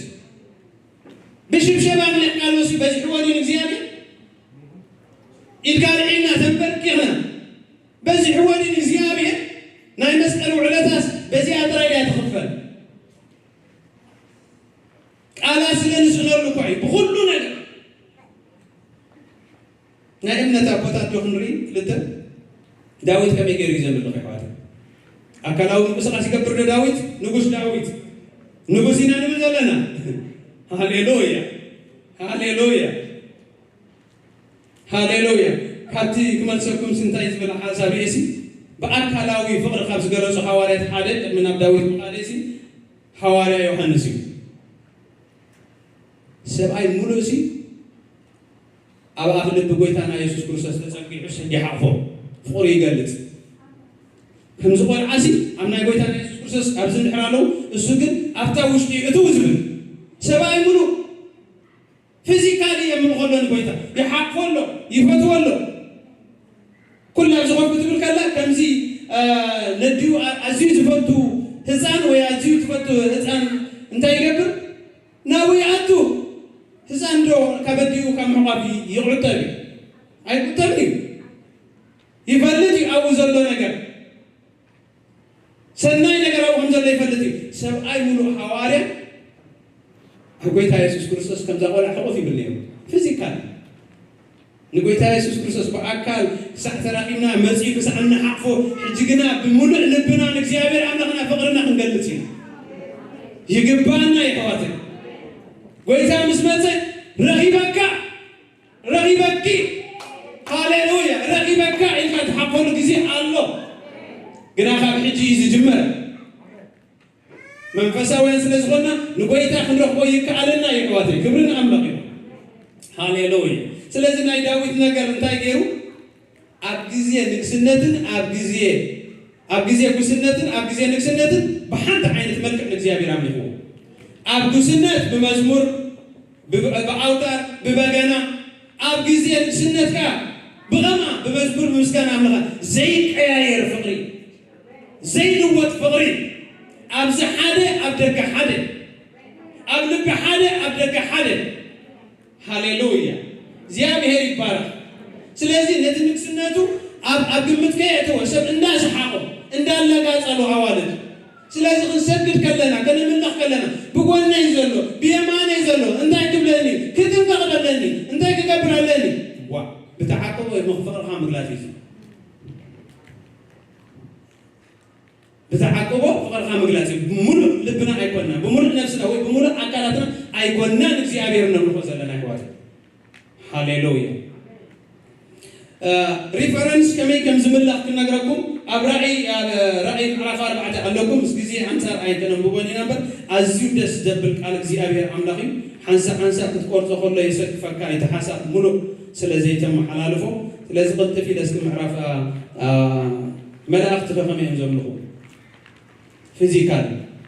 ምዕራፍ 4 ራእይ ምክንያቱ መወከሲና እዩ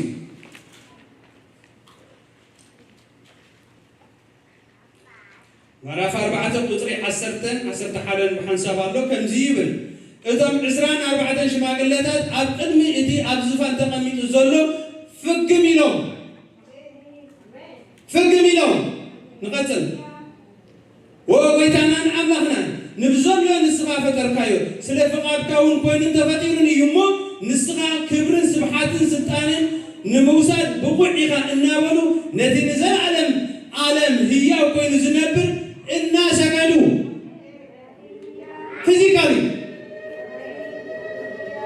ኣኽሊላቶም ኣብ ቅድሚ እቲ ዝፋን ይድርብዩ ኣለዉ ፕሬዘንት ቴንስ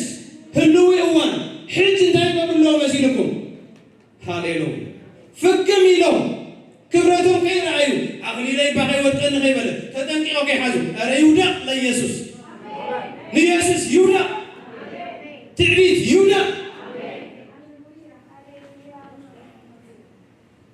ሃሌሉያ ሃሌሉያ ስለዚ ታሪክ ንርኢ ኣለና ንሕና ዘመርቲ እንታይ ይብሉ ንሕና እውን ኣምላኽና ነምልኸካ ፍግም ኢልና ንሰግድ ኣብ ቅድሜኻ ድዊዱዛ ኣይዘወይ ንሕና ሓበሻ ብስግደት ንሕመይ ኢና ይበሃል ብስግደት ንሕመይ ኢና ኣይንሰግድ ኢና መላእኽቲ ይሰግዱ ኣለዉ ካብዞም መላእኽቲ ንላዕሊ ንሕና ክንሰግድ ይግባአልና ኢለ ይሓስብ ምክንያቱ ጎይታ ኢየሱስ ክርስቶስ ንዕኦም ዘይኮነስ ንዓና ይሞይቱ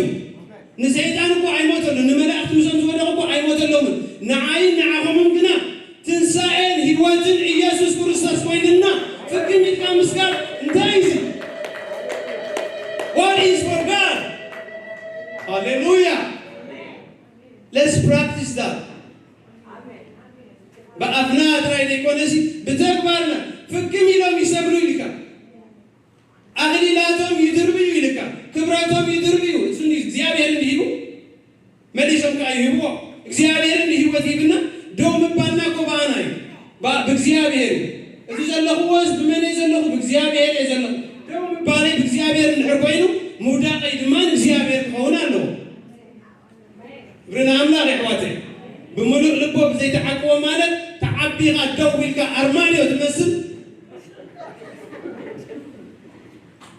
أرمانيو أيزاربني موتي نحن قلنا هياوان يأمانينا هياو أملاقنا نمنا هياو سلس قبلنا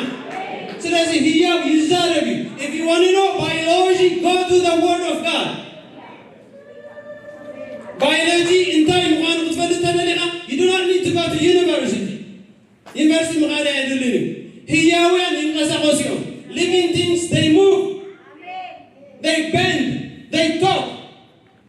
Hallelujah. زيابير يبارك إخواتي. سلازي لو تغمتيو. There will be change. Change is coming. حزب أملاك تسكريو. كبرنا أملاك. እስኪ ናይ ጎይታ እንታይ እዩ ከነወዳድሮ እስኪ ነቲ ንሕና እንሪዮ እግዚአብሔር አምላክና እንታይ ይገርና ምሕሉ ቤት መቅደስ ይገርና መስለኒ ንስኻትኩም ቤት መቅደስ ህያው አምላክ ይሁን እንደተባለ ቤት መቅደስ እንታይ ይሽሩ መቅደስ ቤት መቅደስ አምላክ ዝገበረና እግዚአብሔር ቤት መቅደሱ ዝገበረና ክንቅድሰሉ እምበር ክንኮርዓሉ ወይ ከዓ ክንፍስሓሉ አይኮነን داو كنبلو أيقونن كنسبلو كنعدلو طعم هذا الشتاء بقوله بلبي بنفسي بأكل زيابير كنسوي حواتي هاليلويا بقال زيابير ترجعنا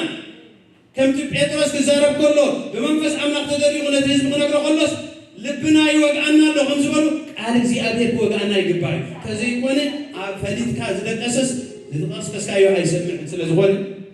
قال እግዚአብሔር ክረታና ይግባይ እተናተ ድምጽ ይኮነ ክረታኩም ዝግባ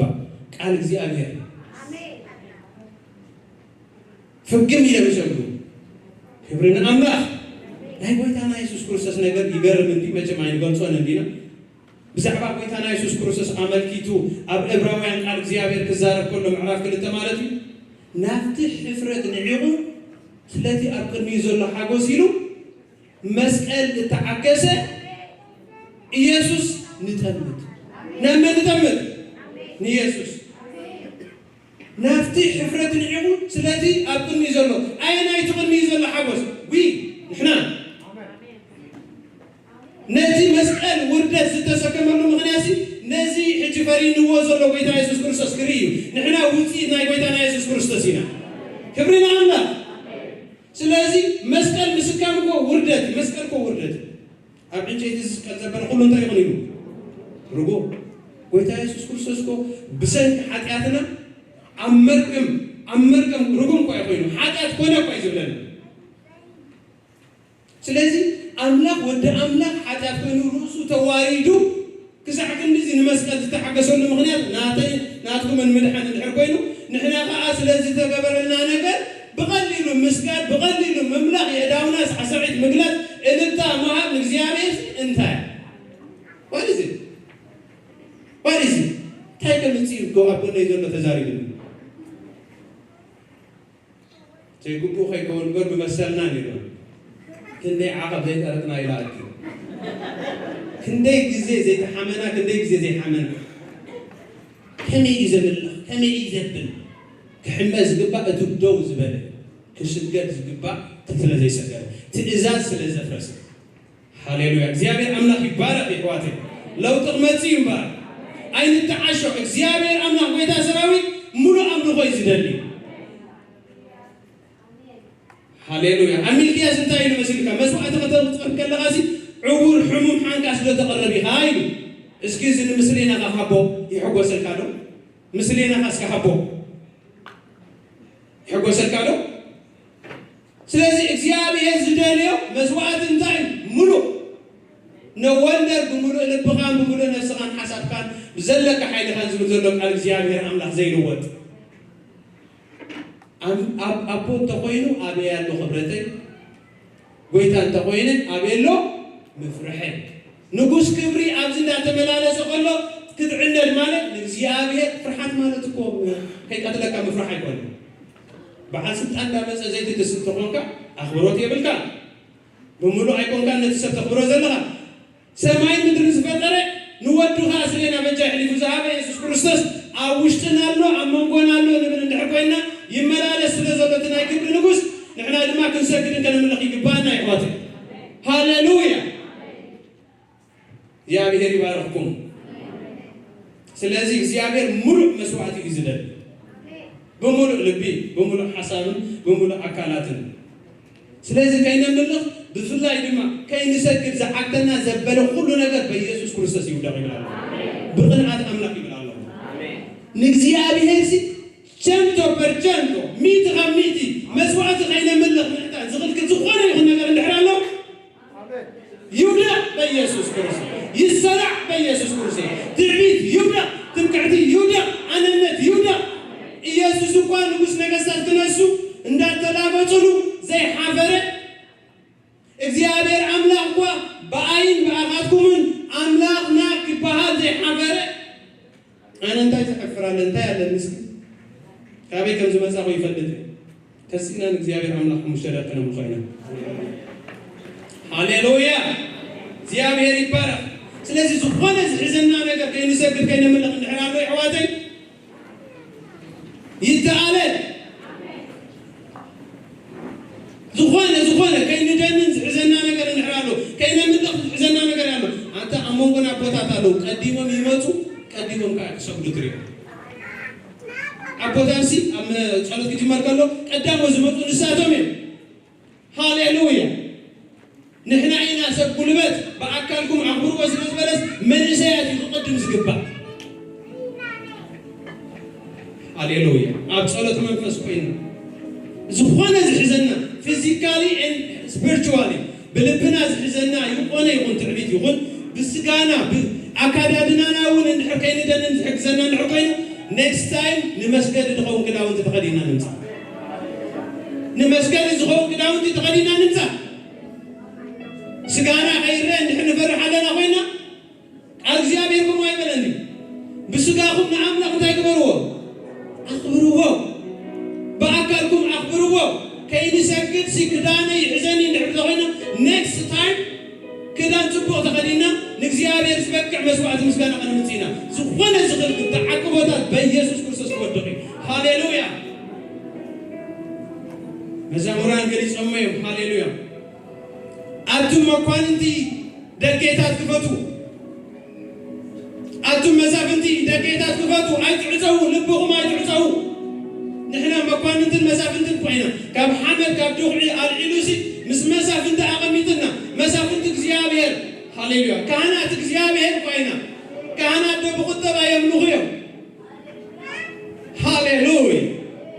أتوم مسافنتي دقيقات بفتو أتوم مكواننتي دقيقات بفتو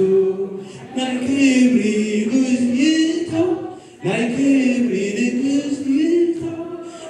مسافنتي دقيقات كفتو أتوم مكواننتي دقيقات كفتو نايكبري نبوزيدو نايكبري نبوزيدو እግዚአብሔር አምላክና ንባርኸካ ነመስግነካ ኣለና ንውድሰካ ኣለና ንሰግደልካ ኣለና ቅዱስ እግዚአብሔር ኦ ሃሌሉያ ነምልኸካ ኣለና እግዚአብሔር አምላክና ጎይታናን መድሓኒናን ይኸሞ ንስኻ ምስጋናን ኣምልኾን ስግደትን ክትወስድ ብቑዕ ኢኻ ንብል ኣለና ንስኻ ምስጋናን ኣምልኾን ክትወስድ ብቑዕ ኢኻ ንብል ኣለና እግዚአብሔር ኣምላኽ ጎይታ ሰራዊት ምስጋና ክወስድ ብዘይተዓቅቦ ይግብኦ ንብል ኣለና እግዚአብሔር ኣምልኾ ይግብኦ ንብል ኣለና ስግደት ይግብኦ ንብል ኣለና ሃሌሉያ ሓደ ኣምላኽ ይኸሞ ኩሉ ንዓኻ ንበካ ኣለና ኩሉ ንዓኻ ንበካ ኣለና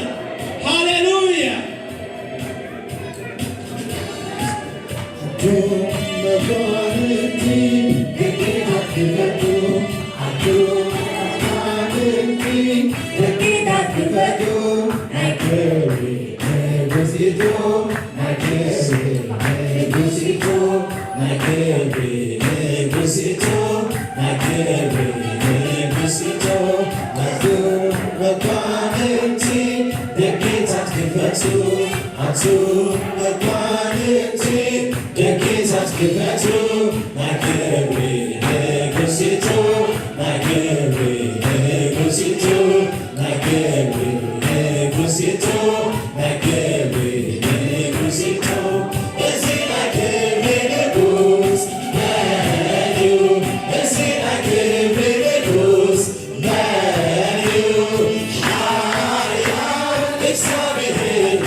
ክብር ለእግዚአብሔር ይሁን።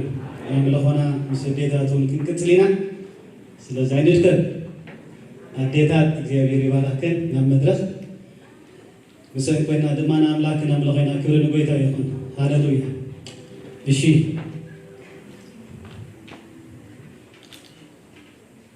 ከም መዘምራን እውን ሓገዝ ክደልያ እግዚአብሔር ይመስገን። እሺ ኣዴታት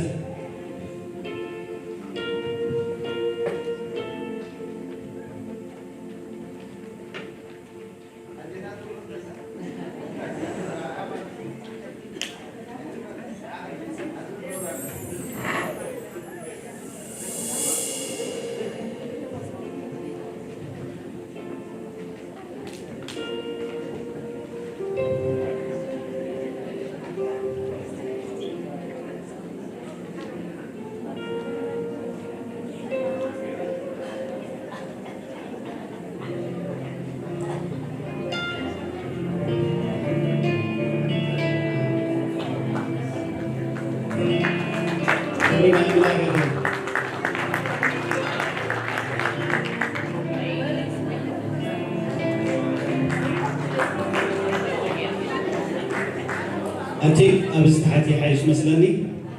እግዚአብሔር ይመስገን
Se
ሃሌሉያ እግዚአብሔር ተመስገነ ይሁን።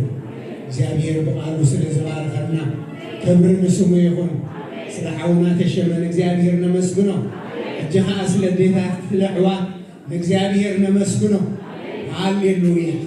ከምዝበላ አዴታት ከምዝበላ አሓብ እግዚአብሔር ስለዝሃበና ንሽሙ ዝእመና ትንሣኤ ዘበስራ በዝኻ ከኽብሮ ዝፈትዋ በምልኾ ዝመርዓ ሃሌሉያ ብርኹን ሕያዋይን ዝኾንካ እግዚአብሔር አምላኽ እነሆኻ ብምኽንያት አዴታትና ሓትን ከኣነት ክቡር ሽምካ ንፅውዕ ነመስግነካ ኣለና ምንጭ ኩሉ ሰናይን ጽቡቕን ንስኻ ምዃንካ ብምእማን እግዚአብሔር አምላኽ በሕዋትናኻ ከምዚ ክትምስገን ከምዚ ክትክበር ስለ ዝፈተኻ እግዚአብሔር ክብርን ንህበካ ኣለና ዘመነን ኩሉ እግዚአብሔር ዝመዝሙር እዚ ካብአና ይወሰድ ዘመነን ኩሉ ዝምስጋና እዚ ካብአና ይወሰድ ዘመነን ኩሉ ብዛዕባኻ ምዝካርን ምስትንታንን ካብአና ይወሰድ እግዚአብሔር አምላኽ ነዚ ነገር እዚ ኩሉ ሰዓት ቀዳሞት ይኹና ንዓኻ ንምምስጋን እግዚአብሔር ንዓኻ ንምስጋን ንዓኻ ንምኽባር እግዚአብሔር ኩሉ ሰዓት ከም ማርያም ከጎረአን ሒዘን ዝወፃ ይኹና እግዚአብሔር እነሆ ብምስጋና ዝነቕሓ ይኹና እግዚአብሔር ኣብ ቤተን ብምስጋና ኣብዚውን ብምስጋና ኣብ ስርሐን ብምስጋና እግዚአብሔር ምስጋና ዝዓዘዞ ህይወት ይሃልወን እነሆ እግዚአብሔር ብናብረአን ንስኻ ክኽበር ታሪኽን ኩሉ ይለወጥ እግዚአብሔር ስለ ሰማዕካና ለመስግነካ ኣለና ክብሪ ኩሉ ብሰማይን ኣብ ምድርን ንዓኻ ይኹን ብኢየሱስ ስም አሜን።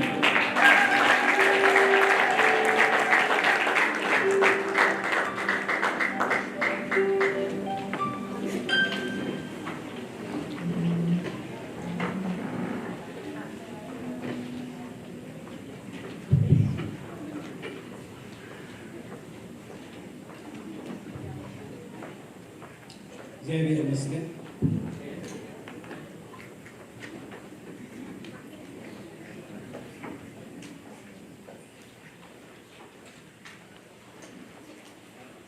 ለሁሉ ጸጋ ስለሁሉ በረከት ስለ እግዚአብሔር አምላክና ክብር ይሁን። እሺ ቅድመና መተባታ ታዲያ እስከ ሓደሽቲ ሎሚ ዝመጻኹም ሰላም ክንብለኩም ሎሚ ንመጀመርታ ጊዜ ዝመጽሓዊ ሓፍቲ ሰላም ክንብለኩም ሁላትና ገዛይና ማለት እዩ ሓደ ሓፍቲ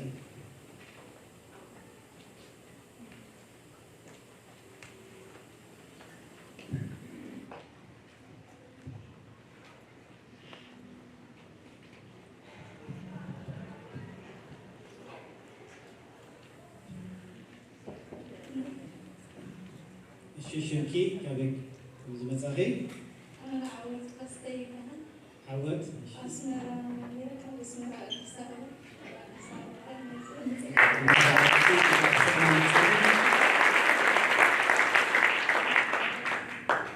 እግዚአብሔር ይባርክ ለኢትዮ ዓወት ከመስመራ በኢትዮጵያ ጌራ ኣብ ቶሮንቶ ካናዳ አላህ ይመስገን ደስ ይሉና በመምጻኺ ካለ ጋሻ ከለና እግዚአብሔር ይመስገን ብድሕሪት ከዓ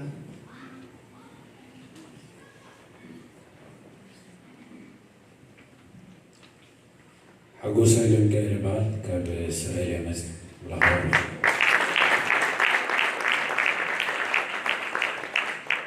ሓጎስ ባዕድ ሓድ መጻኻ ካብ እስራኤል ግርማይ ሓዊ ግርማይ ሰንባ ሓጎሰካ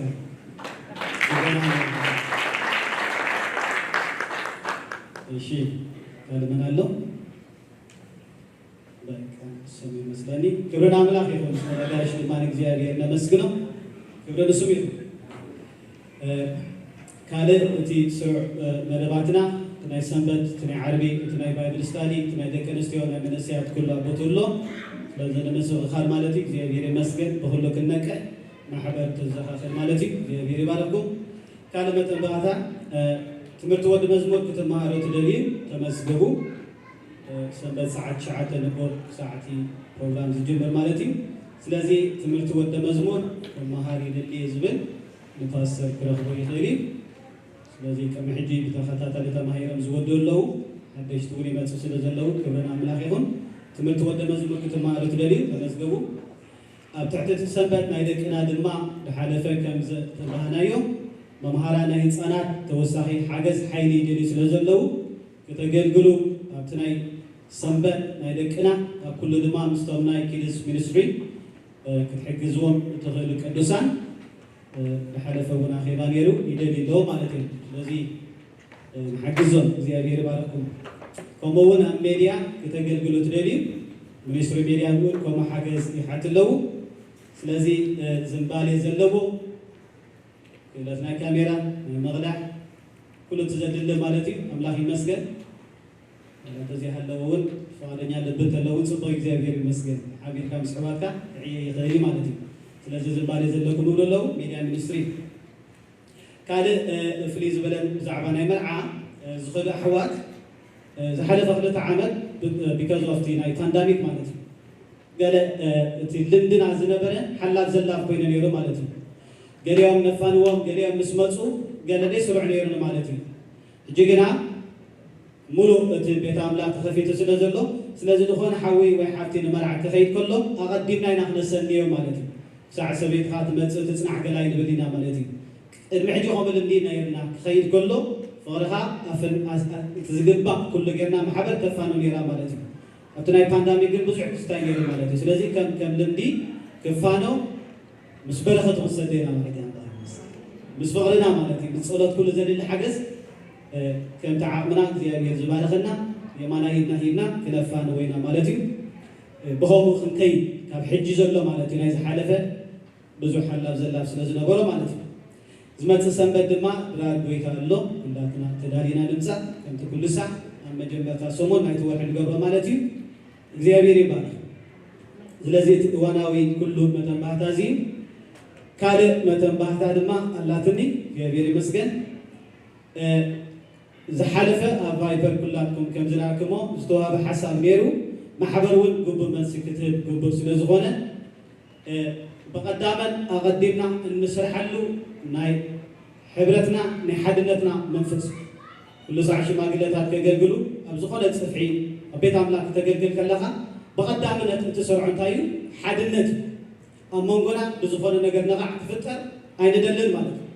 ስለዚ ቀዳምነት ጌርና ንሰርዓሉ ንሱ ስለ ዝኾነ ነቲ ውሳኔ ደው ክነብሎ ወሲና ማለት እዩ ዝኾነ በዚ ሓሳብ እዚ ክትሓስ ኣይንደልን ማለት እዩ ስለዚ ኣብቲ ዝመፅእ ወርሒ ናይ ኣባላት ኣኼባ ኣለና ናይ ኣገልገልቲ እውን ኣኼባ ኣለና ዓመታዊ ውጥን ክነውፅእ ከለና ዝሓዝናዮ ማለት እዩ ኣቐዲምና ኣብኡ ክንዘራረበሉ ማለት እዩ ካብኣኹም ዝመፅእ ሓሳብ ከመይ ክንገብር ከም ዘለና ከመይ ኢልና ክንከይድ ከም ዘለና ትዘስክር ደብል ኩነታት ኩሉ ብግልፂ ክንማየጥ ኢና ማለት እዩ ክሳዕ ሽዑ ከዓ ከም ሽማግለታት ነቶም ዝምልከቶም ድማ እቲ ዘድሊ ዕሙቕ ዝበለ ንሓትት ኣለና ማለት እዩ ስለዚ ሓቢርና ብዝንውስኖ ውሳኔ ኣብቲ ዝመፅእ ናይ ኩሉ ሓሳብ ብምቕባል ውሳኔ ክንህብ እንድሕር ኮይና ሓቢርና ምምያጥ ክህልየና እዩ እቲ ዝተገብረ ንምንታይ ዝብል ሕቶታት ድማ ኩሉ ክንምልስ ማለት እዩ እግዚኣብሔር ይመስገን ምክንያቱ እዚኣ ናይ ሰንበት ሓፃር ግዜ ንኩሉ ተንኪፍካ ክትዓሞ ስለ ዘይትኽእል ማለት እዩ ቁሩብ ሰንሲቲቭ ነገር ስለ ዘለዎ ማለት እዩ ኣብቲ ብግሉፅ ገፅ ንዘራረበሉ ግና ኩሉ ክንዘራረብ ኢና ስለዚ ብዝኾነ ነገር ልብኹም ኣይክበድ ስለ ምሕሳብኩም ስለ ሓልየትኩም እግዚኣብሔር ይባርኽኩም ኩሉ ነገር ኣብ ልቢ ኩልናት ግና ሓድነትና ክሕልው ብሓደ ሓሳብ ኮይና ክንከይድ እቲ ዘድሊ ምዝርራብ ኣብቲ ተወሲኑ ዘሎ ወርሒ ክንገብሮ ኢና ማለት እዩ ዘሎ ሕቶ ዘሎ ኩሉ ነገር ሓቢርና ከም ማሕበር ኢድ ተታሒዝና መታን ክንከይድ ማለት እዩ ስለዚ ብከምዚ ወሲና ኣለና ማለት እዩ ኣይኽበድኩም ማለት እዩ ስለዚ ክንዘራረብ ኢና ማለት እዩ በቲ ማሕበር ትወስኖ ውሳኔ ድማ ብሓደ መንገዲ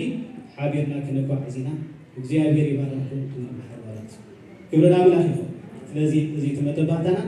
ካብ ዘለናዮ ክንትስእሞ ስለ ፀንሓና ግዜ ኩሉ ፓስተር እውን ክዕድሞ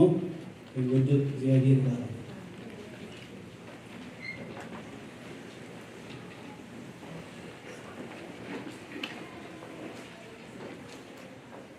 እግዚአብሔር ይባርክካ ሄኖክ እዛ ናይ መርዓ ታይዩ ተዛሪቡሎ ኣምላኽ ዝተመስገነ ይኹን እግዚአብሔር ይባርኸና ኣሎ ዝመርዓው ኣሕዋት ሓት ኣለውና እዚ ከዓ ንማሕበር በረኸት እዩ ማሕበር ንምጽናዕ ከዓ ደጋፊ ስለዚ ዝመጽእ ዘሎ ሰንበት ሓደ ሓው ከነፋኑ ኢና ክንጽልየሉ ኢና أو خيركم رعي نجسابا مالتي. سلازة تدانينا نمزح حونا بركات كنسلي لي ما زمران حونا بركات مالتي. إخبار استمسلنا يخون. سلازي أتخاله أتوم كسح حجي أو اشتغل تعمد بحوار كنا زي سلنا دي ولا تنايف قرية بزهابناها عنستهم كما أخلوها عهدكم بحبار እግዚአብሔር ስለዚህ ገበረልኩም ሰናይ ነገር ከመመስገኒና ስለዚህ ሓደራኹም አንስተኹም ምስመጻ በዓልቲ ቤተይ መጽያላ በሉና ኣብ ዝኾይናኻ ናይ ሓጎስኩም ተኻፈልቲ ንኸው እግዚአብሔር ዝተመስገነ ይኹን ካልእ ከም ዝሓውና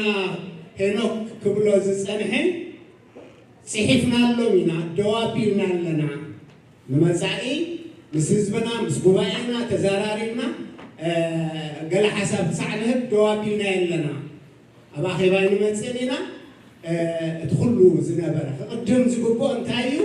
نحنا حدنا كيو زابير سمسكنا يا أخو ويتا يسجباركم مسكنا مسكنا ويتا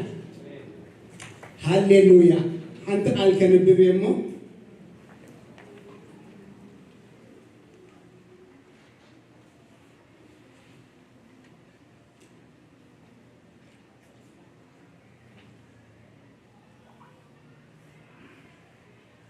بتقدميتم على سمون مدر مسمسيتم دك مزامرتي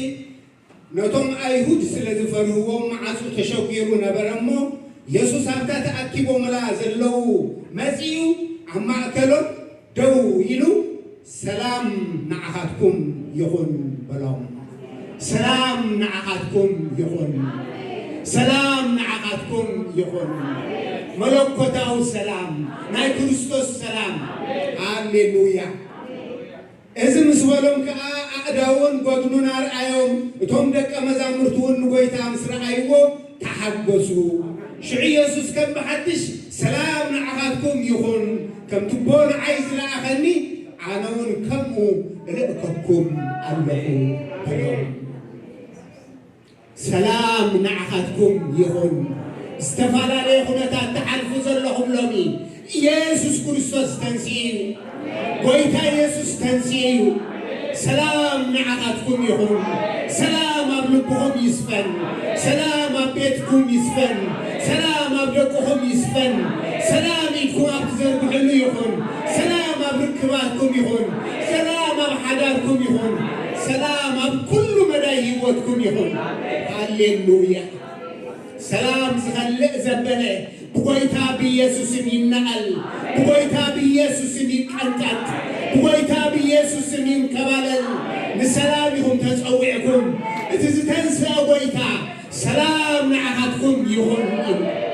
تنخلوا أمراض علف سلام أملاح قلوبهم من حسابكم من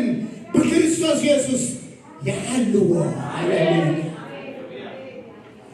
تنخلوا أمراض علف تنخلوا أمراض علف سلام أملاح دما نلبخم نحسابكم بكريستوس يسوس يحلوا نزيدهم تمددكم إذا يعتاخف لهم هاليلويا من يسوس مزرعيو سلام معهم يهون مسبلهم تحبسوا يبلنا نبي لبهم بحبس نبي لبهم بسلام كريستوس يملأ نبي لبهم بحبس كريستوس يملأ بقويتا تحبسوا دقيمة بلا الله بقويتا تحبسوا زتنسى قويتا نموت سعيرو بيمانا بوت تغمت قويتا تمالي زوز مزع زوزلنا قويتا هللويا بس قويتا زي تحبسوا هياو بزخونا قويتا تحبسوا هللويا هللويا እግዚአብሔር ረቦናን አምላኽናን በጎይታ በኢየሱስ ስም ነመስግነክ አለና ሃሌሉያ ሃሌሉያ ናይ ትንሣኤኻ መሰኻኽር ክንከውን ነዚ ስለዝመደብካና ንሕና ከም ቶማስ ኣይንጠራጠርን ከምቶም ዝኽሓድኻ እውን ኣይንኽሕድን سريعمو عين بلن العلمو أميرمو عين بلن نموت سعرك 5 ساعة እግዚአብሔር አምላክ መንፈስካ ገሪስካልና በአልካ ገሪስካልና ከይራና ድማ አሜን ይልና አሜን ናይናሞ እነሆቶም ከይራአዩ ዘአምኑ ብፅዓንዮም ከም ዝበልካ እዚ ብፅናዚ ኣብ ልዕሊ ህዝብኻ ይፅናዕ ብላለኹ እዚ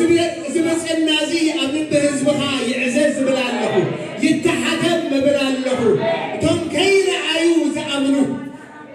ሃሌሉያ ህዝብኻ ከይራአየ ንስኻ 5 ሰዓት ኣሚኑ ንዓኻ የምልኻሎሞ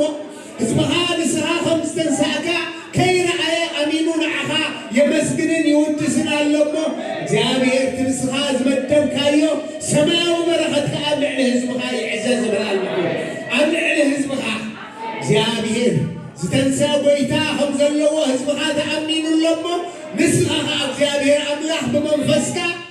እምነት ህዝብኻ ከተሰራስር ከተዕቢ ተስፋ ህዝብኻ ክትሕድስ ሓጎስ ህዝብኻ ክዓዝዝ ሰላም ህዝብኻ ክዓዝዝ ቁፃር ህዝብኻ ክፍታሕ ዝተንስአ ጎይታ ንጉስ ነገስታት ኣምላኽ ኣማልኽቲ ጎይታ ጎይቶት እቲ ሳዕሪ ጎይታ ከም ዘለዎ ቅንዕ ኢሉ ክኸይድ ህዝብኻ ብሓጎስ ወፅእ ክኣቱ ህዝብኻ ጎይታይን ኣምላኸይን ካብ ክብሪ ናብ ክብሪ ክመላለስ ካብ ዓወት ናብ ዓወት ክመላለስ ህዝብኻ ኣብ ልዕሊ ኩሉ መሊኹ ኣብ ልዕሊ ኩሉ ገዚኡ ኣብ ልዕሊ ኩሉ ካባኻ ተላዕለ ሲዒሩ ወኣምላኸየ ክመላለስ ህዝብኻ ሕጂ ፀጋኻ ኣብዝሓለ እግዚአብሔር ስለ ዝሰማዕካና ነመስግነካ ኣለና ናይ ትንሣኤ መንፈስ ኣብ ህዝብኻ ስለ ዝዓዘዘ ናይ ኣምልኾ መንፈስ ኣብ ህዝብኻ ስለ ዝዓዘዘ እግዚአብሔር ነመስግነካ ኣለና በዛ መዓልቲ እዚኣ ዘገልገሉና ቅዱሳን ኩሎም ካብ ህፃናት ጀሚሮም እግዚአብሔር ክሳዕ እኹላት ጎይታ ነመስግነካ ኣለና ከምዚ ገይሮም ብልቦም አንቂዶም ፈትዮም ዘገልግሉ ቅዱሳን ከዓ ይብዝሑ ንብል ኣለና እግዚአብሔር ንስኻ ብመንፈስካ ደርኽ ንብል ኣለና ፀጋኻ ይገለፅ ንብል ኣለና እግዚአብሔር ህዝብኻ ብቕድዓት ይተንስእ ንብል ኣለና እግዚአብሔር ደገ ፀላቱ ይውረስ ንብል ኣለና እግዚአብሔር ስለ ዝሰማዕካና ተመስገን ክብሪ ኩሉ ብሰማይና ምድርን ንዓኻ ይኹን ሃሌሉያ እግዚአብሔር ይባርኽኩም እግዚአብሔር ይሓልኹም እግዚአብሔር ገጹ ይብርሃልኩም እግዚአብሔር ፀጉኻ ይሃብኩም እግዚአብሔር ገጹ ይምለሰልኩም እግዚአብሔር ሰላሙ ከዓ ይሃብኩም እስመ አቦን ወድን መንፈስ ቅዱስን ሓደ አምላክ አሜን ሃሌሉያ አሜን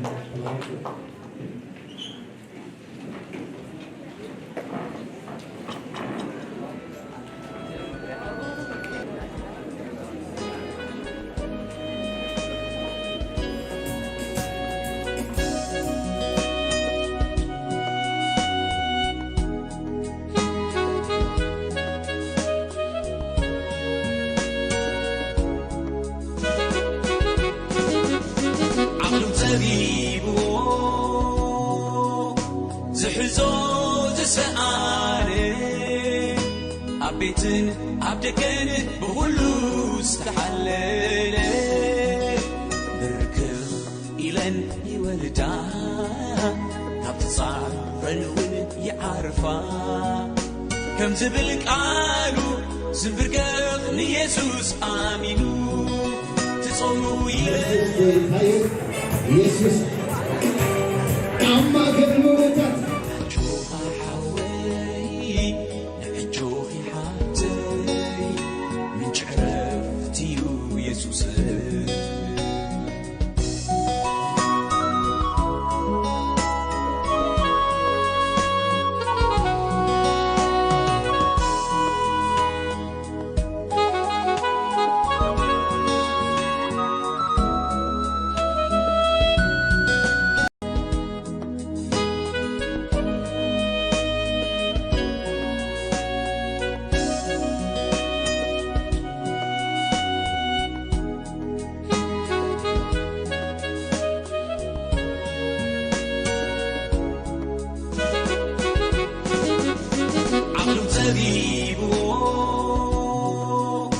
ዝሕዞ ዝሰኣነ ኣብ ቤትን ኣብ ደገን ብሁሉ ዝተሓለለ ብርክብ ኢለን ይወልዳ ካብ ትፃር كم زبل قالو زنبرقق نيسوس آمينو تصورو يلكس كم قمت تبتينو